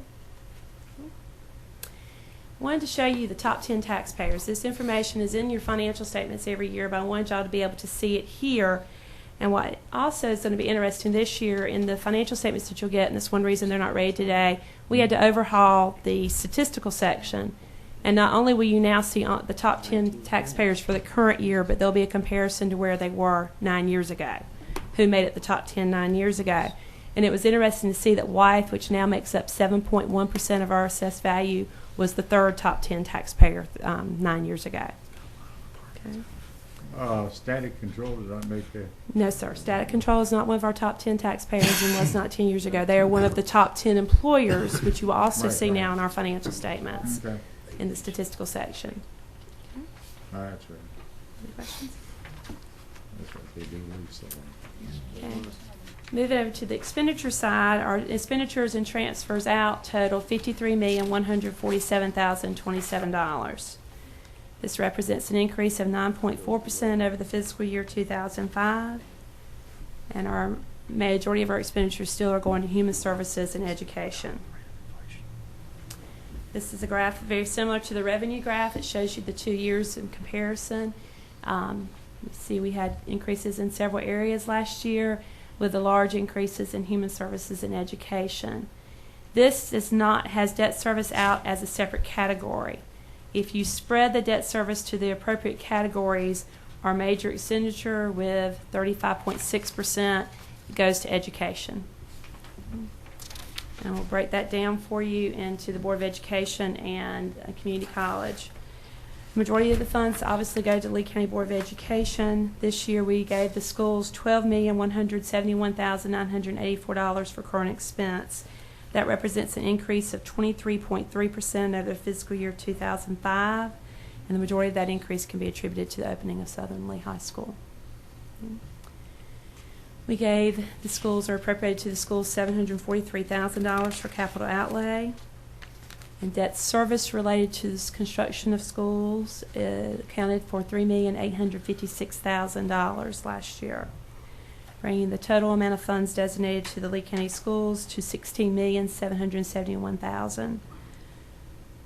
They actually then account, if you take into the debt service account, for 31.6% of our expenditures, which is an increase of 13.1% over the fiscal year 2005. Expenditures for CCCC, current expense, you allocated $1,670,543 for current expense of just the regular campus. Another $55,739 is allocated to the community college for the operation of the Civic Center. And debt service on the community college facilities that we have debt on total $401,285, bringing our total expenditures for the community college to $2.1 million, which accounts for 4% of the general fund expenditures and roughly a 3.3% increase over the fiscal year 2005. Moving into the fund balance summary, this is a graph that shows you our fund balance history. And as you can see here, our fund balance did drop again, our total fund balance as well as our available fund balance. Our total fund balance fell by about $410,000, which is less than what we were predicting that we would fall this current year, this past year. However, if you remember last budget, I think it was last board meeting, you approved several carryover budget amendments. Taking those into account, we would be back up in the range of the $1 million that we were anticipating being under. But those expenditures just did not occur in the fiscal year that we had thought they would incur. Okay. Available fund balance at June 30th, 2005 accounted for 20.6% of our expenditures. We have now fallen down to 16.7% of the 2006 expenditures. Okay. A little bit more information. Our total available fund balance is at $8,708,000. It's a decrease of $976,000 from fiscal year 2005. And that number is different from the amount that total fund balance fell because there's some other things that go into the calculation. It's the amount that we have to take into account how much we have in prepaid taxes on hand, what our accounts payable are at the end of the year, etc. So it doesn't always correlate exactly to the drop in the total fund balance. As I stated previously, we are at 16.7% of our fiscal year 2006 expenditures. We are at 15.4% if you look at the 2007 budget. These numbers do fall within the acceptable range based on the financial policies that the Board of Commissioners adopted on May 3rd, 2005. However, the numbers are getting dangerously close to the Board's self-imposed fund balance floor, which is 14%. However, another concern is your policies state that you can only fund the reserve for future debt if you are at 15% or above.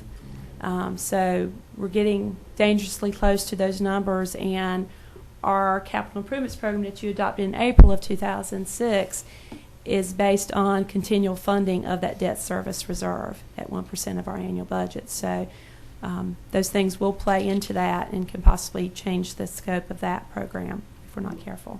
Lisa, may I ask you a question on this? Again, you probably stated that, but what was the largest contributor to that decrease of $976,000? The largest decrease is probably going to be the increase in the educational budgets. That was your largest increase overall in your budgets last year, was your education expenditures. Inflation will get you to. Okay. We do want to say, though, you did successfully transfer $540,000 last year to the debt service fund, but that was an operating expenditure that was budgeted. Right. The $407,000, make sure I say that number right, $410,000 that you fell in total fund balance is attributable to one-time expenditures. You made significant enough, capital expenditures in last fiscal year that those were considered one-time expenditures. So you were operationally balanced. Okay. The statewide average, of course, for 2006 is not out yet, but if you look at us for 2005, you were at 22. The statewide average was 22.7 for our population group, and let me remind you, at that point, you were at 20.6. So we are still a little below the statewide average, but we are still one of the smaller counties in that group. Okay. Moving ahead, our debt at June 30th, 2006 totaled $44,252,000, broken down between general obligation bonds of $16.2 million, The alternative are installment purchase contracts and include our certificates of participation that were issued, total $28 million of that. Debt levels, I went and took our financial policies for the county. Outstanding debt totaled 1.1% of our total assessed value for fiscal year 2006. The financial policies you adopted said our maximum would be 2%, so we are still well under, still under that percentage. The state's limit is 8%, and as I've explained to several people, we can't afford to be at 8%.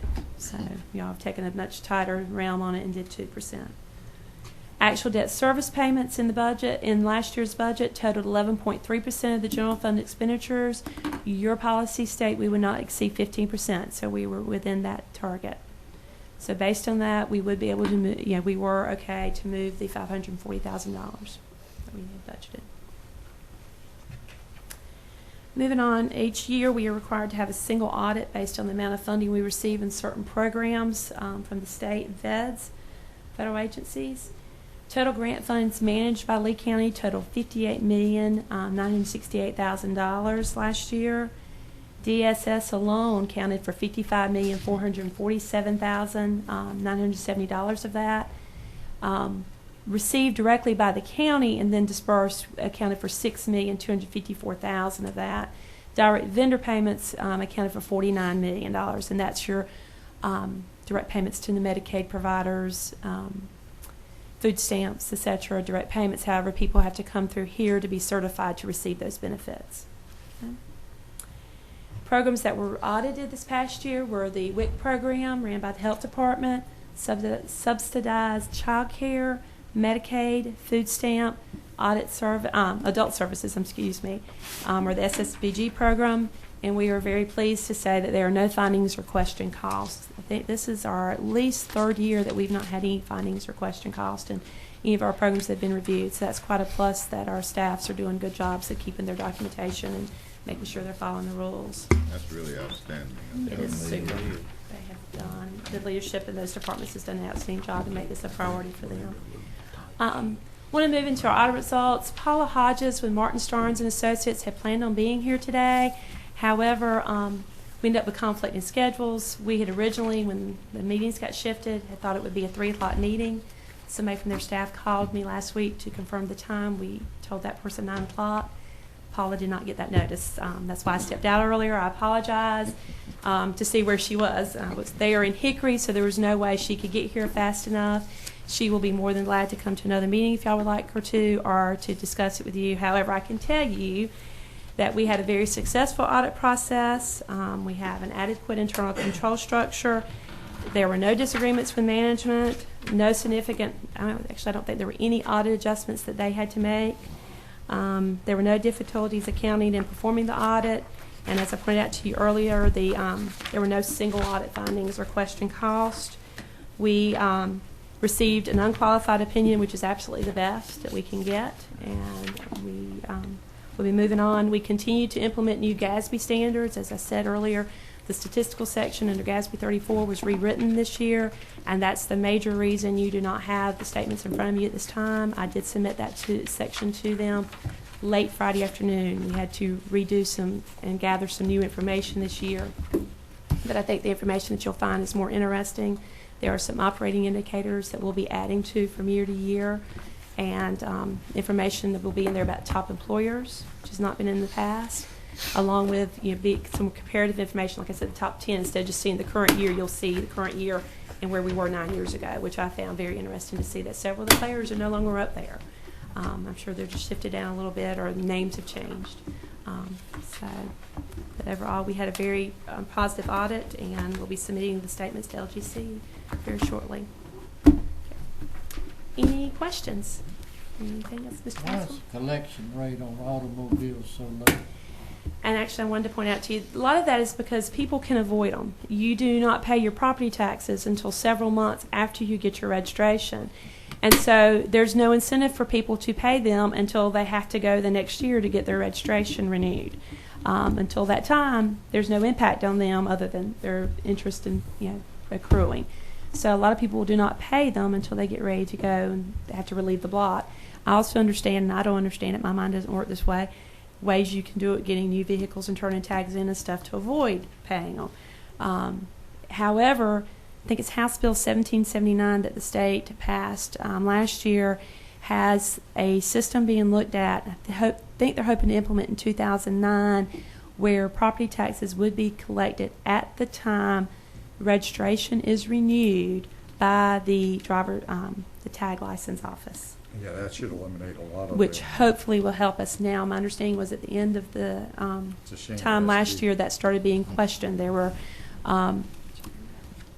car dealers who were starting to come out against it because they didn't want to have to collect it at the purchase of vehicles, and they were saying it was going to hurt their business.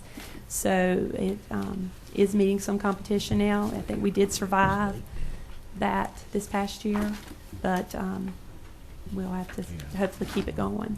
But that would help us certainly pull that up. Lisa, what happened with Medicaid expenditures this year? Total Medicaid expenditures did increase. I don't remember the exact amount. I did not look at that specifically. I will get you a comparison, though, on what we did. It seems like a lot of things went up far faster than CPI, than inflation, and that's a dangerous trend over time if you're growing faster than your taxpayers' ability to pay it. Something I hope future boards are concerned about. I have to say, I want to thank the staffs of all the departments, especially my department, for making it such a successful year for us on this audit. As I said, social services and health do deserve to be commended for the outstanding job they've done in keeping their files and all in order, and look forward to working with them again for the rest Well, of the Lisa, year. you should be commended also for the Mhm. results Good job. and the, no significant findings. That's quite an accomplishment. We thank you. Thank you very much. Mr. Chair, I would move that we send the department heads and their staff a letter of appreciation for the jobs they've done. There's no Fine. objections. There's no objections. We'll do that again. Now that you have that down, and we'll. If any of y'all would like to speak to Paula with the audit firm, if you will let me know, she will be more than glad to call you. I just don't want to have to call each of you if you're not interested, so if you'll let me know, if you would like to hear from her, I'll be glad to have her get in touch with you. Tell her Thank she you. should send you a letter of appreciation. That's right. You did a good job in her. Whatever you did for her. Let's Had it all laid She out. owes you. Thank you very much. No problem. Rest a minute, because you'll be back up. Public hearing and approval of the North Carolina Department of Transportation fiscal year 0708 Community Transportation Program Grant Application. Ms. Davidson. Good morning, Mr. Chairman, Board. I did not have any requests by 5 o'clock on Friday afternoon for a public hearing. Therefore, one does not technically need to be held unless there is someone here who wants to speak for or against the funding structure of this grant. Okay.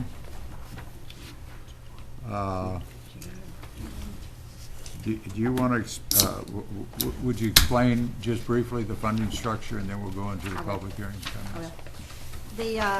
This is actually the 2007-2008 Community Transportation Program grant. This funds the majority of the administration for the Colts operation, as well as all but 10% of the capital needs.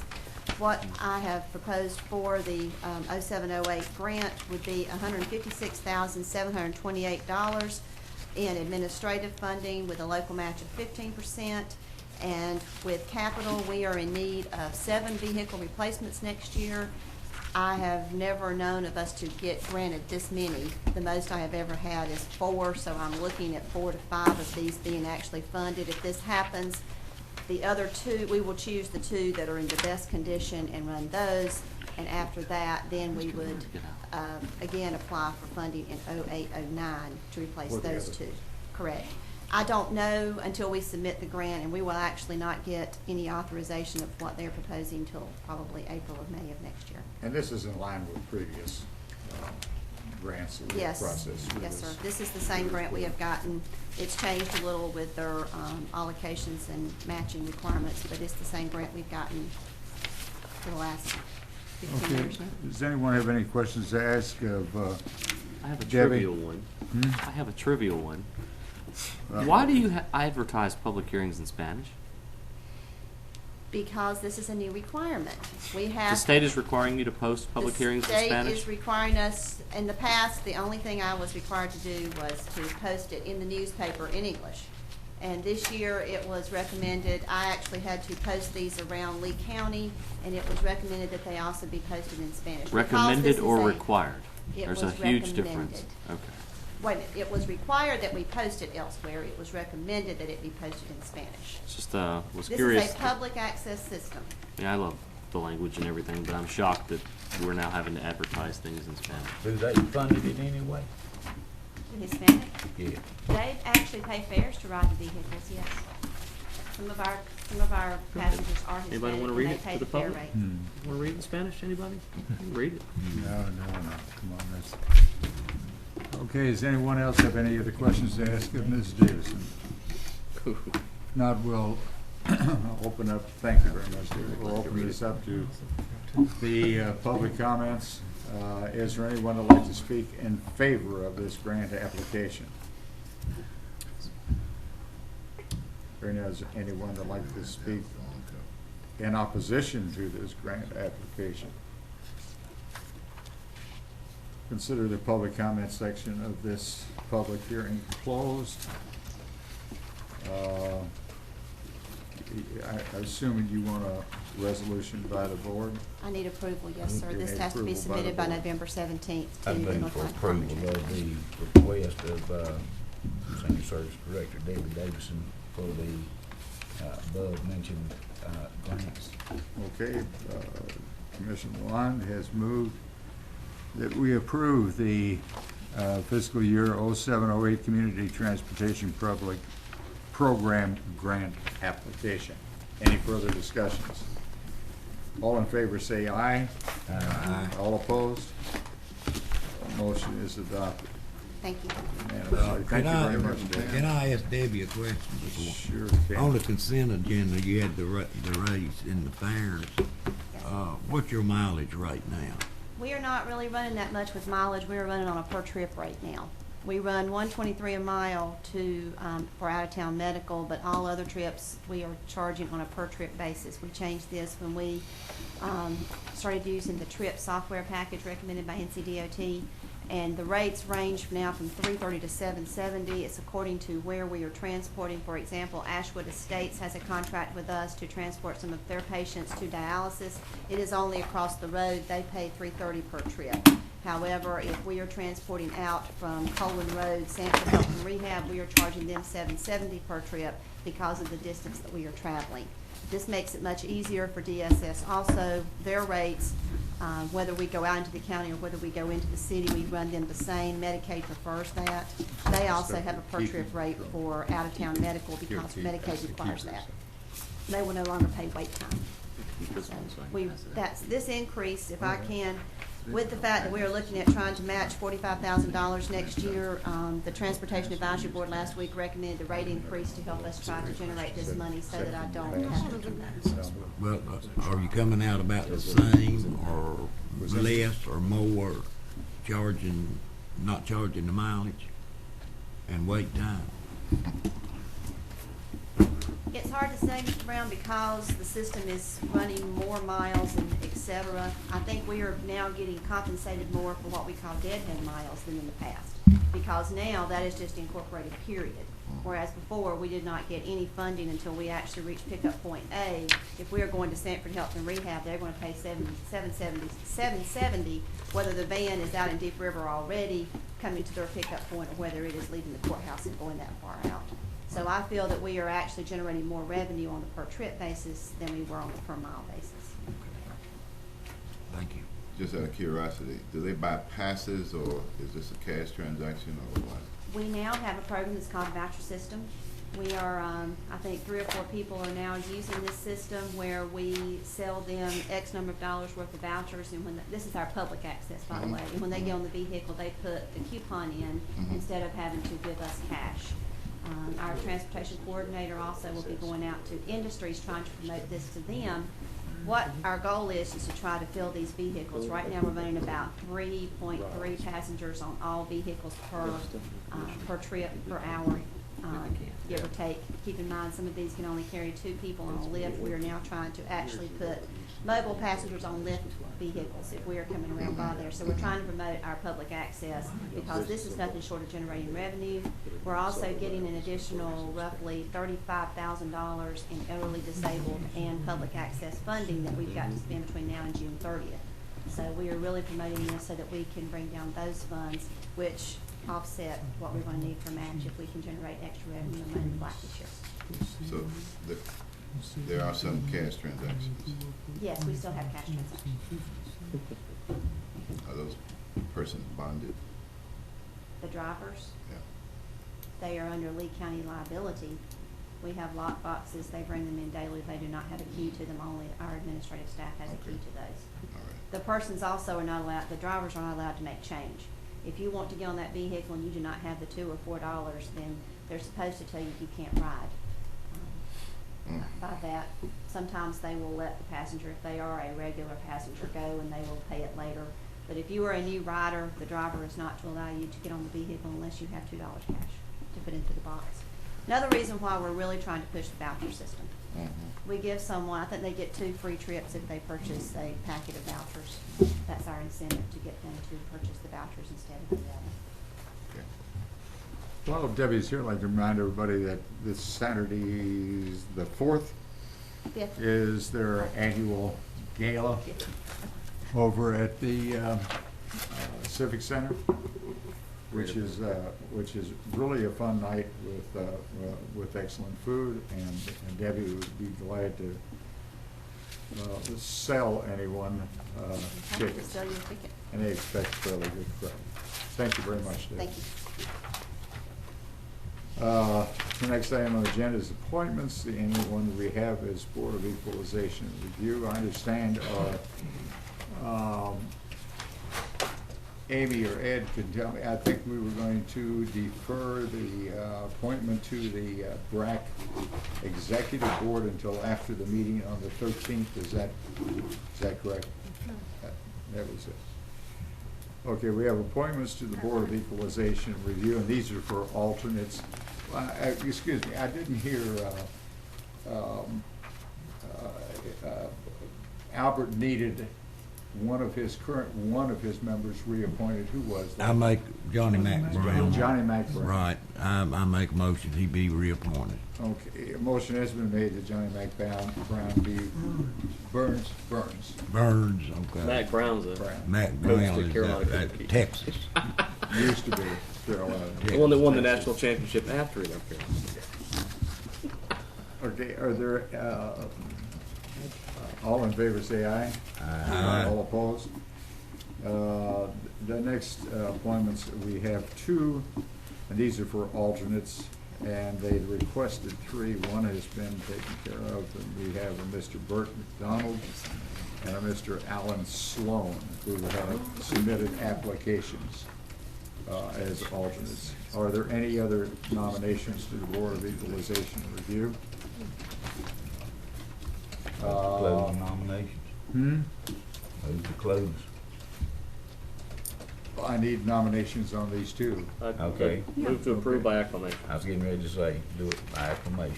Okay, these 2 are appointing Mr. McDonald and Mr. Sloan are, there's no objections, are approved by acclamation as alternates to the Board of Equalization and Review. Monthly financial report for September.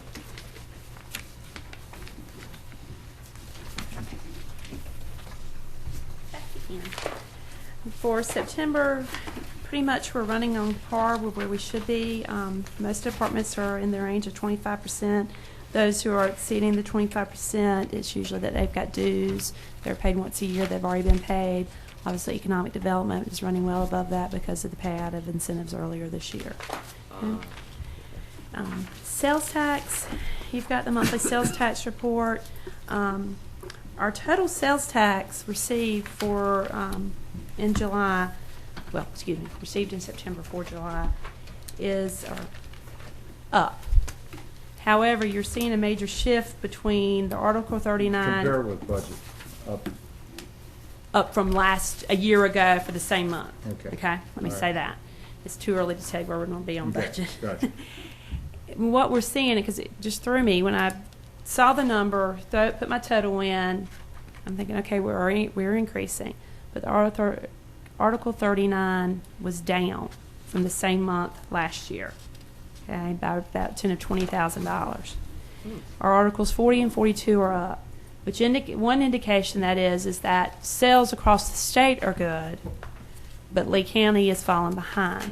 The other part of this is what we're seeing is finalization of a fix to a problem that started several years ago when the food tax dropped to just 2%, when they raised the extra 0.5% and left the food tax at 2%. There was a problem with the way the state was distributing that. They were lumping it in with our 1% tax. Actually, what we were getting in our Article 39 was more like 2% on the food. They have corrected that, and we're seeing the final fallout of that. So that's part of what's going on between Article 39 and the Article 40s and 42. We were the only county that, we were the only county that were affected? No, by- this was statewide. So every county's probably seen a similar shift between the Article 39 and 40 and 42. Okay. So it's confusing, it's hard to explain, and I've avoided it as long as I could until it actually hit us this time. Because I went and looked at the sales figures, and, you know, they don't indicate just the sales are up in other counties better than they are here. It's also the fallout of this food tax. Okay. So that's the big jump, 0506 for July. It's just crazy. I mean, it's just 140,000. Part of it is growth. Part of it is growth. Because you're also seeing an increase in your Article 44. Your Article 44 went up close to $26,000. Yeah. So it 42 is. went up, 130. So part of that's the fix. Yeah. Part of that's the fix in this thing, and that's why your 39 is okay. down. But there's also growth, and that can be shown by Article 44 because it's a mixture of both distribution methods. So now that I've There's explained also it to you once. growth in our population reflected in this for the first time. It's Right. not the Per capita census distribution number. stuff. Right. It's Thank not you. the Okay, census does number. anyone have any other questions that I asked? I have a random question. Do we get any money from the ABC board at all? Yes, ma'am. Where does that go? That falls in. State controlled alcohol. I believe that falls into our miscellaneous. It's either miscellaneous or other taxes and license, Amy. We get nickel bottle and ABC revenues, and I think the ABC goes in miscellaneous. And is But it we do used by a get a certain set amount. department? Is it used by a certain department, or it just kind of goes in? It's part of our general fund revenues. Okay. I think you're right, because I asked that question. Right. The nickel bottle comes up quite often because that is designated to mental health, and our appropriation to mental health far exceeds any revenues we get from nickel bottle. So, yes, it is there, but the ABC revenues are general revenue. Okay. Okay. Any other questions? Thank you. Thank you very much, Lisa. Lisa Price, update on the BRAC project. Good morning. Good morning. Several meetings have taken place since the last Board of Commissioners meeting. The first one was on October 17th, which was the Economic Developers meeting. It was attended by Bob Hutes and myself. At this meeting, the 11 county economic development directors discussed recruiting efforts for the business and defense contractors from a regional approach. It was decided that as a baseline, they would use the Department of Commerce survey that they use with recruiting efforts as to what a contractor will need. The 11 directors will look at this survey and tweak it to meet their needs as to what they think they should ask of these contractors. Once that has been submitted and they've all agreed to it, Paul Dortle, in the meantime, will contract Forces Command and request names and addresses of all those contractors that do business with Forces Command, and these surveys will be mailed to those contractors. Once that information is back, each county will assess their own area as to how they could meet the needs of these contractors and prepare information as needed. There has been no timeline established for an Atlanta trip to for a economic developers relocation fair, but they were in favor of doing one. What type of need would we be trying to meet for contractors? Are they looking land? Are they looking, what square foot of an office space? Do they need a warehouse type with roll-up doors, I guess, to, you know, for their supplies? That's the type of information that they're looking to gather. So that we could determine if, you know, what's available in our community. Lisa, will you, the commissioners, and I think it needs some elaboration, the commissioners have been informed about this presentation on the 13th by the chairman and the executive director. Yes, sir. And I believe that the city council has been invited, the town of Broadway, the EDC, and this board. Would you elaborate on that, please? Yes, I think it's important also to involve, there's a lot of questions in the community that I'm finding, especially from the housing community. And interested citizens, I should say. Yes. Paul will give an update on just what this impact, what these BRAC actions will mean and how they will impact our community. I've also asked him to update us on Forces Command in general, because we heard an impressive presentation last week, and I do have some information that I would like to pass out that just to. And when is this presentation tentatively scheduled? For November 13th. When? At 7. At 7 o'clock at Yes, the Civic Center. If you get enough positive responses, or I believe we're going to hold it there anyway. I've not heard. 7 o'clock on the 13th. It was for the board, wasn't it? Huh? Wasn't it originally planned for Yes. the board? Yes. Mm-hmm. Yeah. So it's gonna be held either way. Mm-hmm. So didn't you say Tim told you he wouldn't be able to go? Or is that? He was talking about the week of the election, but Paul will verify that. Oh, okay. Paul's going to get up with him and verify that. But there's a lot of questions from the community. Is, you know, they're seeing BRAC, they're hearing about BRAC, and they're interested in how it's going to impact them, especially if they're in the housing. But David, Mr. Smitherman and I were having a conversation, and general contractors also need to be involved with this.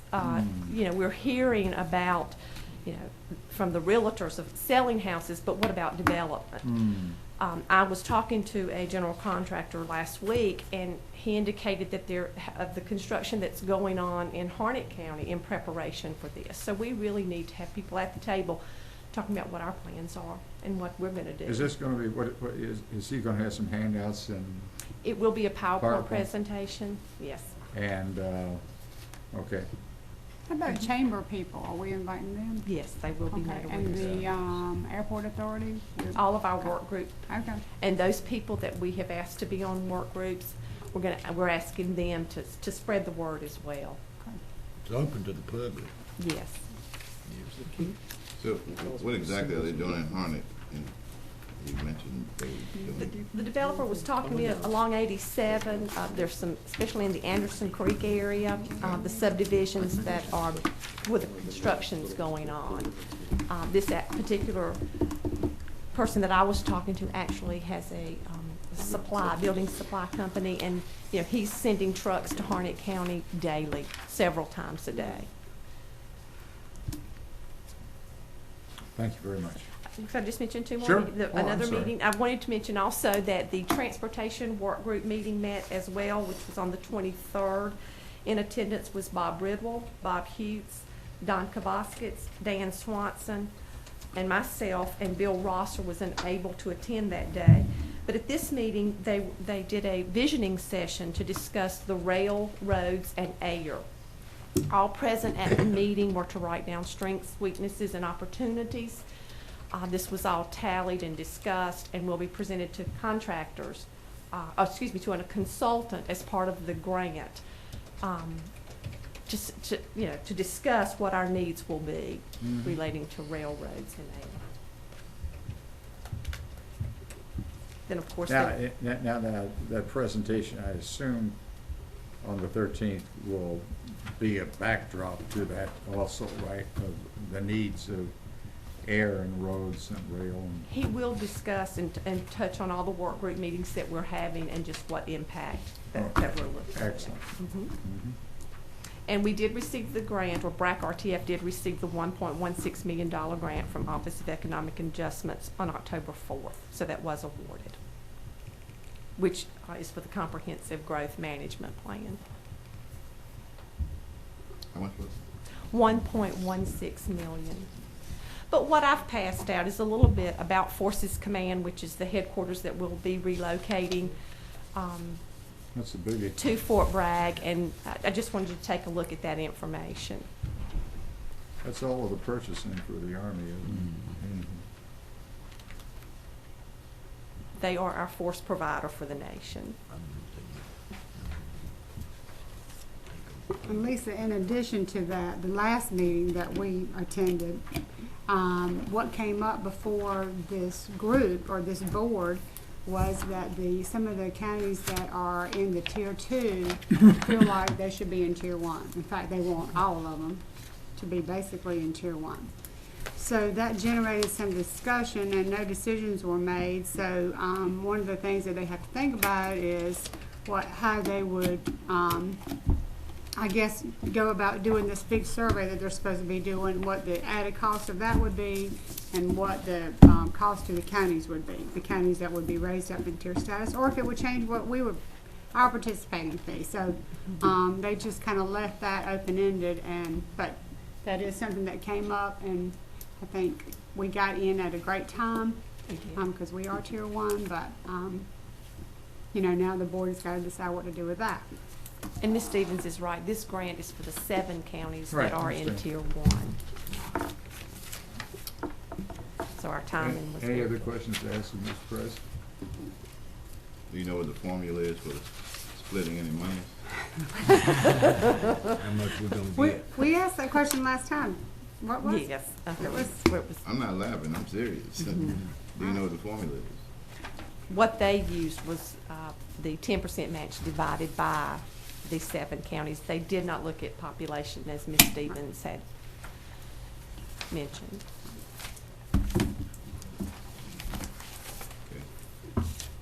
Okay, thank you very much. Ms. Smith, an update on Caremark for prescription drug card program. Thank you, Mr. Hinks. As the board will recall, you appointed myself, Commissioner Stevens, and Health Director Mike Haynes to come back with a recommendation for proceeding or not with the Caremark prescription drug program. We do not have a recommendation for you today. Mr. Haynes is in the process of surveying all 100 counties as to their utilization of this. So far, we've only received 15 responses to that request. So we'll be getting those back in and meeting in the near future, and hopefully on November 13th we'll have a formal recommendation to this board. Is the new $4 prescription issue with Walmart, I'm sure that's going to have a significant It's impact. something Mr. Haynes keeps bringing up, and I think we're going to have to get into detail. It's going to have a significant impact on our pharmacies here locally. Okay, is that it, Dave? Yes, sir. Okay.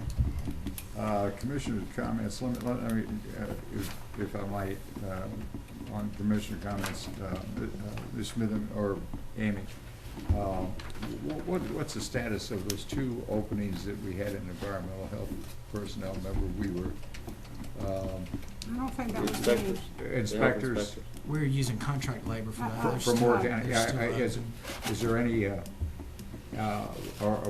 have we advertised for, It is an open position that has been advertised. you getting anything, Not to my knowledge. are they up to date on most of these inspections, or are they catching up?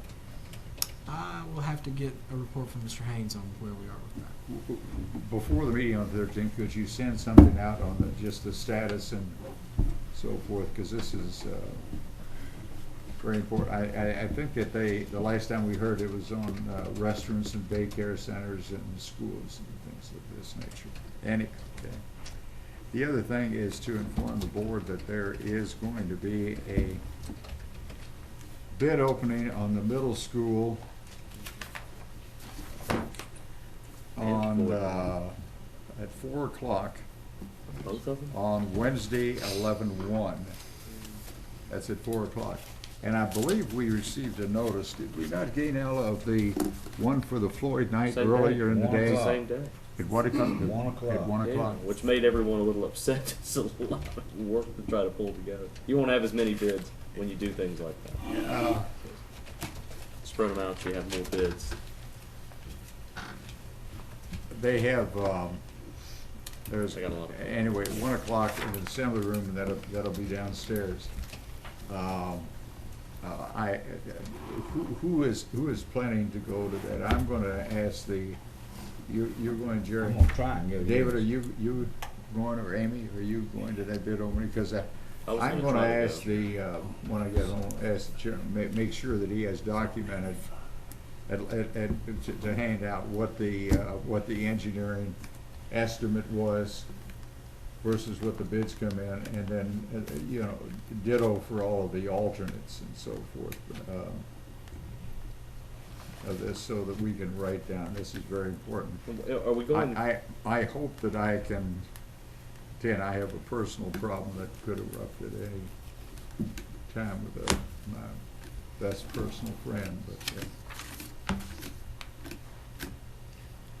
Well, certainly we ought to have the manager or the assistant manager, oh, yeah. president. at the- That's right. And, they, as, well, I'm just, I'm just very nervous about this one after what we went through with the other school.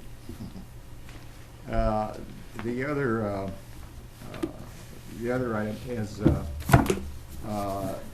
when is the Central Carolina Community College going, are they out for bids too on the roof? I haven't seen it. I Ms. don't Minner think has they- an update from them. Roof and renovations, because big time, this big money. I spoke to Mr. Robinson last week about the roof, and the final decision was to hold off on going out to bid for that because the timing of which they will do it. It's not something they felt like they could set bids right now on because the work would not be done until the spring, and they did not want to hold bids that open that long. LGC was okay with the size of that project being what it was to not have bids at the time of the approval. The renovations being the type of work it is, we have the LGC's approval to submit a scope of work and not to have bids in hand, because that is a project that is going to be several Okay. different people involved in. My problem with this is, with what you just said, is that we have approved a not to exceed, okay? And we go out and we sell bonds, okay? And the roof, instead of 400,000, I think that was if I'm not mistaken, something like that, it comes in at 6. And the renovations, even the scope of work comes in $1 million more. What we do? You limit them. It's Well, up we to the Board of repair half Commissioners. the roof and, We'll go back They out have an first. engineer's estimate on the roof. I know we'll go out for bids again. Yeah. Right, and they have Okay. an engineer's estimate on the roof to do, that is less than $400,000, so. And then on renovations, if they come You in with max them at the something amount more, you funded and you deal with it in the We're future. gonna have to just say, well, you can renovate $300,000 and, fit your project. Okay. All right, We need to so, worry about the roof before we're doing the renovations. That's important. yeah, the roof is. And I don't like the idea of waiting over the winter to do something about it. I mean, people work year round now. If they could get started on the thing with any luck, they could be through with it by the end of December. If it's leaking, a lot of damage can be done Yeah. between now and spring. Lisa has a comment.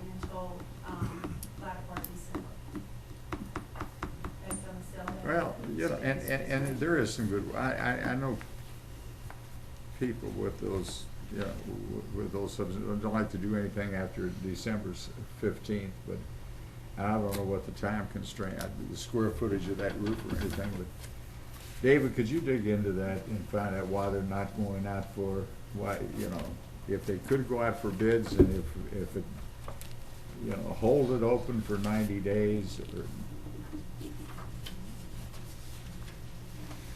I don't know what the reticence is for going out for bids.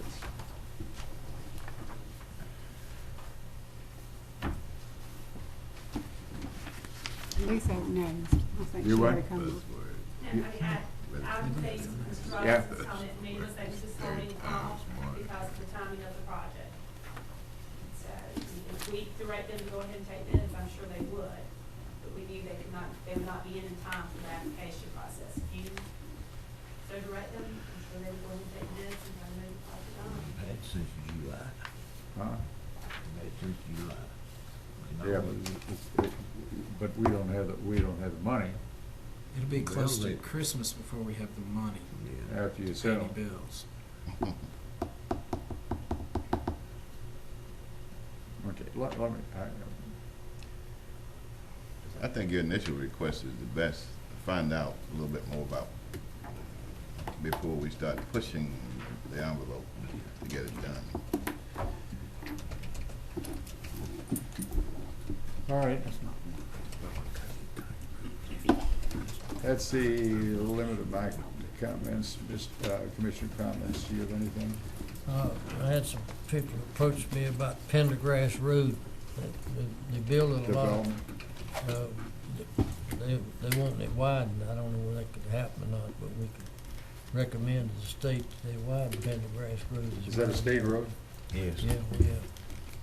But they building like crazy out there around Tremblay, them apartment buildings, and people moving in out there every day, and that's putting more traffic on that road.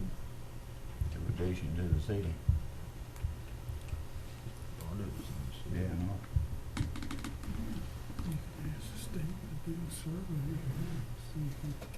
Yeah, well, it probably involved, of course, no, Will Garner gone, and who took his place, but. Well, he was here at our last meeting, if you recall. Tim Johnson took his place. He was here Well, last. Tim year. Johnson, he's the district engineer.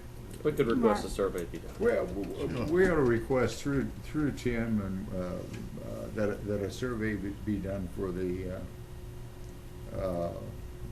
widening of Prendergast.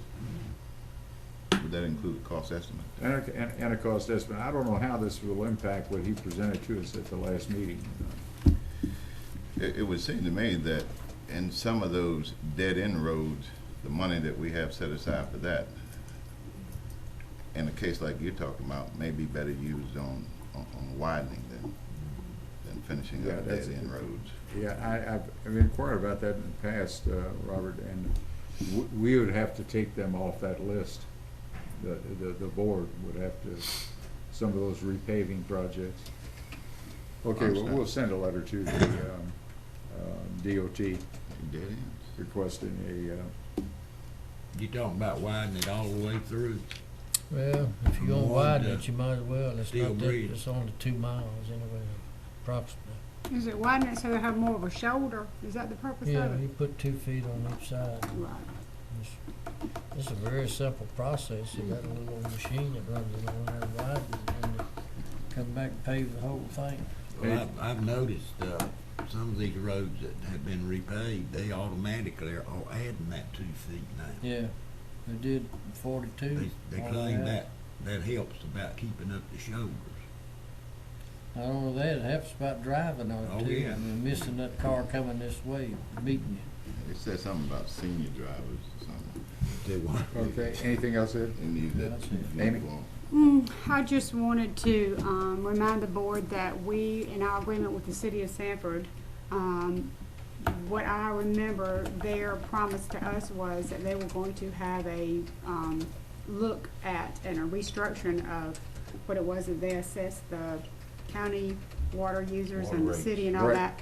And, 2007. The water is a- rate study. The 2007 is approaching. I just would like for us to send them out a reminder that we are expecting to see that. I still get calls from county residents. Didn't Leonard report on that at our last luncheon we had with him? So we still have 3 I different don't rates now. remember any specificity of when it would be completed. The proper time would be the beginning of the fiscal year in '07, which would be July 1, which means they should be starting on the study right now to implement a rate change in Because there are still some July upset 1 of '07. residents. Would you document such a schedule with him of when they plan to do it and when they have it completed? because 2007 was not what we had originally hoped. Yeah. We were looking at 2005, 2006, and they put it off to 2007, so. They just put it hoping- off, you're yeah. correct. That's- Okay, Chad? Just one thing, just wanted to mention, I guess everybody saw it in the paper, but, I think the city-county drug unit, needs to be commended for the work that they're doing and the seizure of 7.3 pounds of cocaine here in the city. I think they've done a mighty good job here in the last several years of cracking down and working to eradicate this problem. Okay, appreciate the comment. Mr. Reeves? Yes, sir. When we finished the Hummingbird piece, I'd requested in this meeting and spoke with the manager about having, what did I call it? Critiquing of what we've actually done. I'd even asked the EDC director to come before the board so that we could sort of tighten up and finish. There were some other concerns I recall that had not been addressed in concern environmentals that I don't know where we are on them now. It really concerned me when I read the piece in the Committee 100 report? Yeah. Yep. Who did you know about it in advance, or did you get a chance to look at it? No, I read it. I read it. It was an interesting article. Everybody else read that. It came out and mailed the Committee 100 report in which they had a, they recapped, and it was 2 pages of Bristol Myers, why and why not. I would have loved to have the benefit of at least being given a heads up on it. Being able to respond when And people ask you about That's it. exactly right. And I'm just concerned that I look at what we, and I think we ought to address it.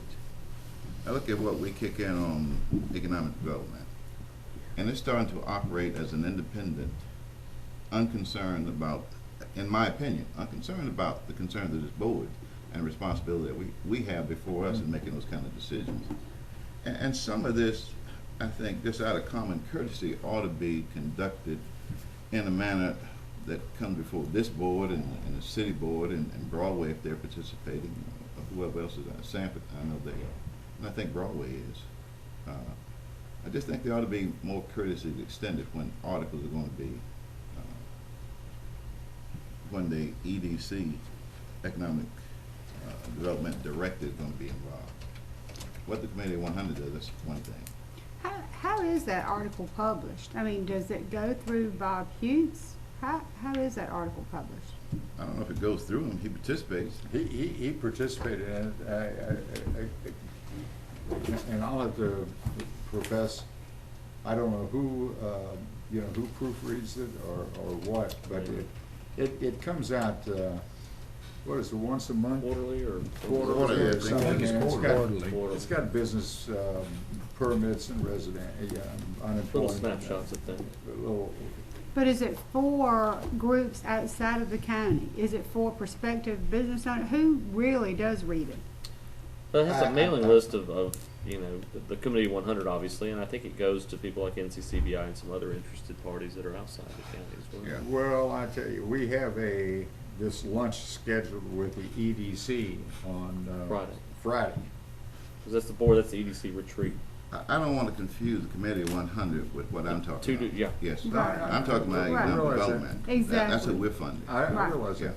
And I think that. And that's who's paying for this lunch on Friday, and I think it'd be appropriate time, and if the board doesn't, has no objections, I will speak to the chairman director about that particular issue that you brought up, Mr. Reeves. Yeah. Well, I think if he's going to run independent, then maybe his funding ought to be changed. If he wants to run on his own, that's my position on the matter. Okay. The other thing was the mental health piece. Just out of curiosity, when I looked at it, I was gonna ask Commissioner Stevens, did you notice, I remember being asked several times about Harnett versus Lee. Did you look at this report and see the credit they Are you received? talking about the report that was mailed, or do we have this in? Watson's report. Uh-huh. Is this, The one that came in the package. Friday. It was Friday, delivered Friday, Friday. Oh. Friday thing. I don't have that one with me.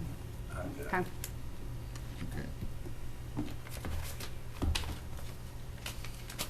There was always concern about what Harnett wasn't doing financially compared to what Lee was doing. I just wondered if you ask any question about, because again, they're given less financial contributions and a lot more credit for their in-kind contributions. And I understand that, but I've always understood it. So I didn't know if it had changed or if you'd ask about it or not. Okay, but I'm not understanding what you're saying. Are you saying it's changed from what it used to be? No, I'm not. I'm saying that it is no different than it. It hasn't changed. Right. So it's been that way. So. But there were always questions when it was Lee Harnett, and I was always Oh, give the so same you're answer. Yeah, Right, I'm right. asking. So if you're saying, since I asked when we were Lee Harnett, have I asked since we were a part of Sandhills? Yeah. Yes, and the question is yes. And, in fact, I raised that point with several different counties, and, you know, what was told to Of us. these counties? I'm sorry, of the counties that are participating here about what we pay per capita versus what their in-kind costs are. Okay. And all that. And, you know, there were a lot of quiet board members when I raised these points. I know you be quiet. Because there are a lot of them sitting around the table that know that their counties need to ante up. One of the things that has been in place, it was for Lee Harnett, it was for these 5 that were already in Sandhills, is, you know, because of politics, you know, it is what it is. And so, you know, what I know I've got to do, my job is, sitting around that table, is to get a majority of the board members to be concerned enough about it that we look at something that is more equitable. There were board members that did not speak when I spoke that came to me after the meeting and said, I am so glad you said that. Because they're feeling the same way, but, you know, they are, I guess, intimidated at the board meeting to say anything, but I know there is concern. I asked, this was months ago, but I asked Michael Watson if he, you know, I felt like the staff needs to take a look at it and come up with suggestions of what would be more equitable. And then our board could talk about it and then make some decisions. But for a board member to just, you know, just like for me to say, well, I don't think Harnett's paying enough. And at the time, I think there was one Harnett County commissioner sitting at the boardroom that night. You know, I told him, I said, this is, you know, my friend and neighbor. At the same time, I look at these numbers and I thought they're still not participating enough. So it is a concern, but I really think it is the way it's going to be presented. I think it needs to come from staff and that the board members, if they are willing to stick their necks out there and to do something that's a little more fair, you know, I've got to look for some alliances there. So yes, the answer to the question is I have brought it up. Do you know about the $275,000 that Moore County takes credit for in flow-through money? They're getting credit for it, is the reason I'm asking. Right. We did not go specifically through every particular county and talk about what this was exactly. Okay. You know, I don't know if this board has a retreat or not, but if we do, that should be one of the things I You think understand flow-through made money? clear. I got an idea. They're getting credit for it. And flow-through looks like a contribution that they're making, when in fact, Would our Well, there- contribution to Lee Industries not be the same thing as flow-through money? Should we get credit There for is something that $5,000? Moore County does, Is that because what I it is? have asked Mike Watson about that. That they do that is different than what we do, because I looked at it for Lee Industries. So there is something that Moore County does different. I do know that. I mean, it tells you right there, number one, they said they pick up, they're taking credit for the funds that come in for substance abuse and some other things. And you're saying that we don't. I'm saying I don't see any credit for anything that we do. Okay, That's what I'm saying. Okay, I'll look into that further to find out what the difference is in that. That is, But I have asked, Go okay. ahead. Nothing. Thank you. Okay, is that it, Roy? Yes. David, anything to No, make sir. comment? Mr. Earl? No, sir.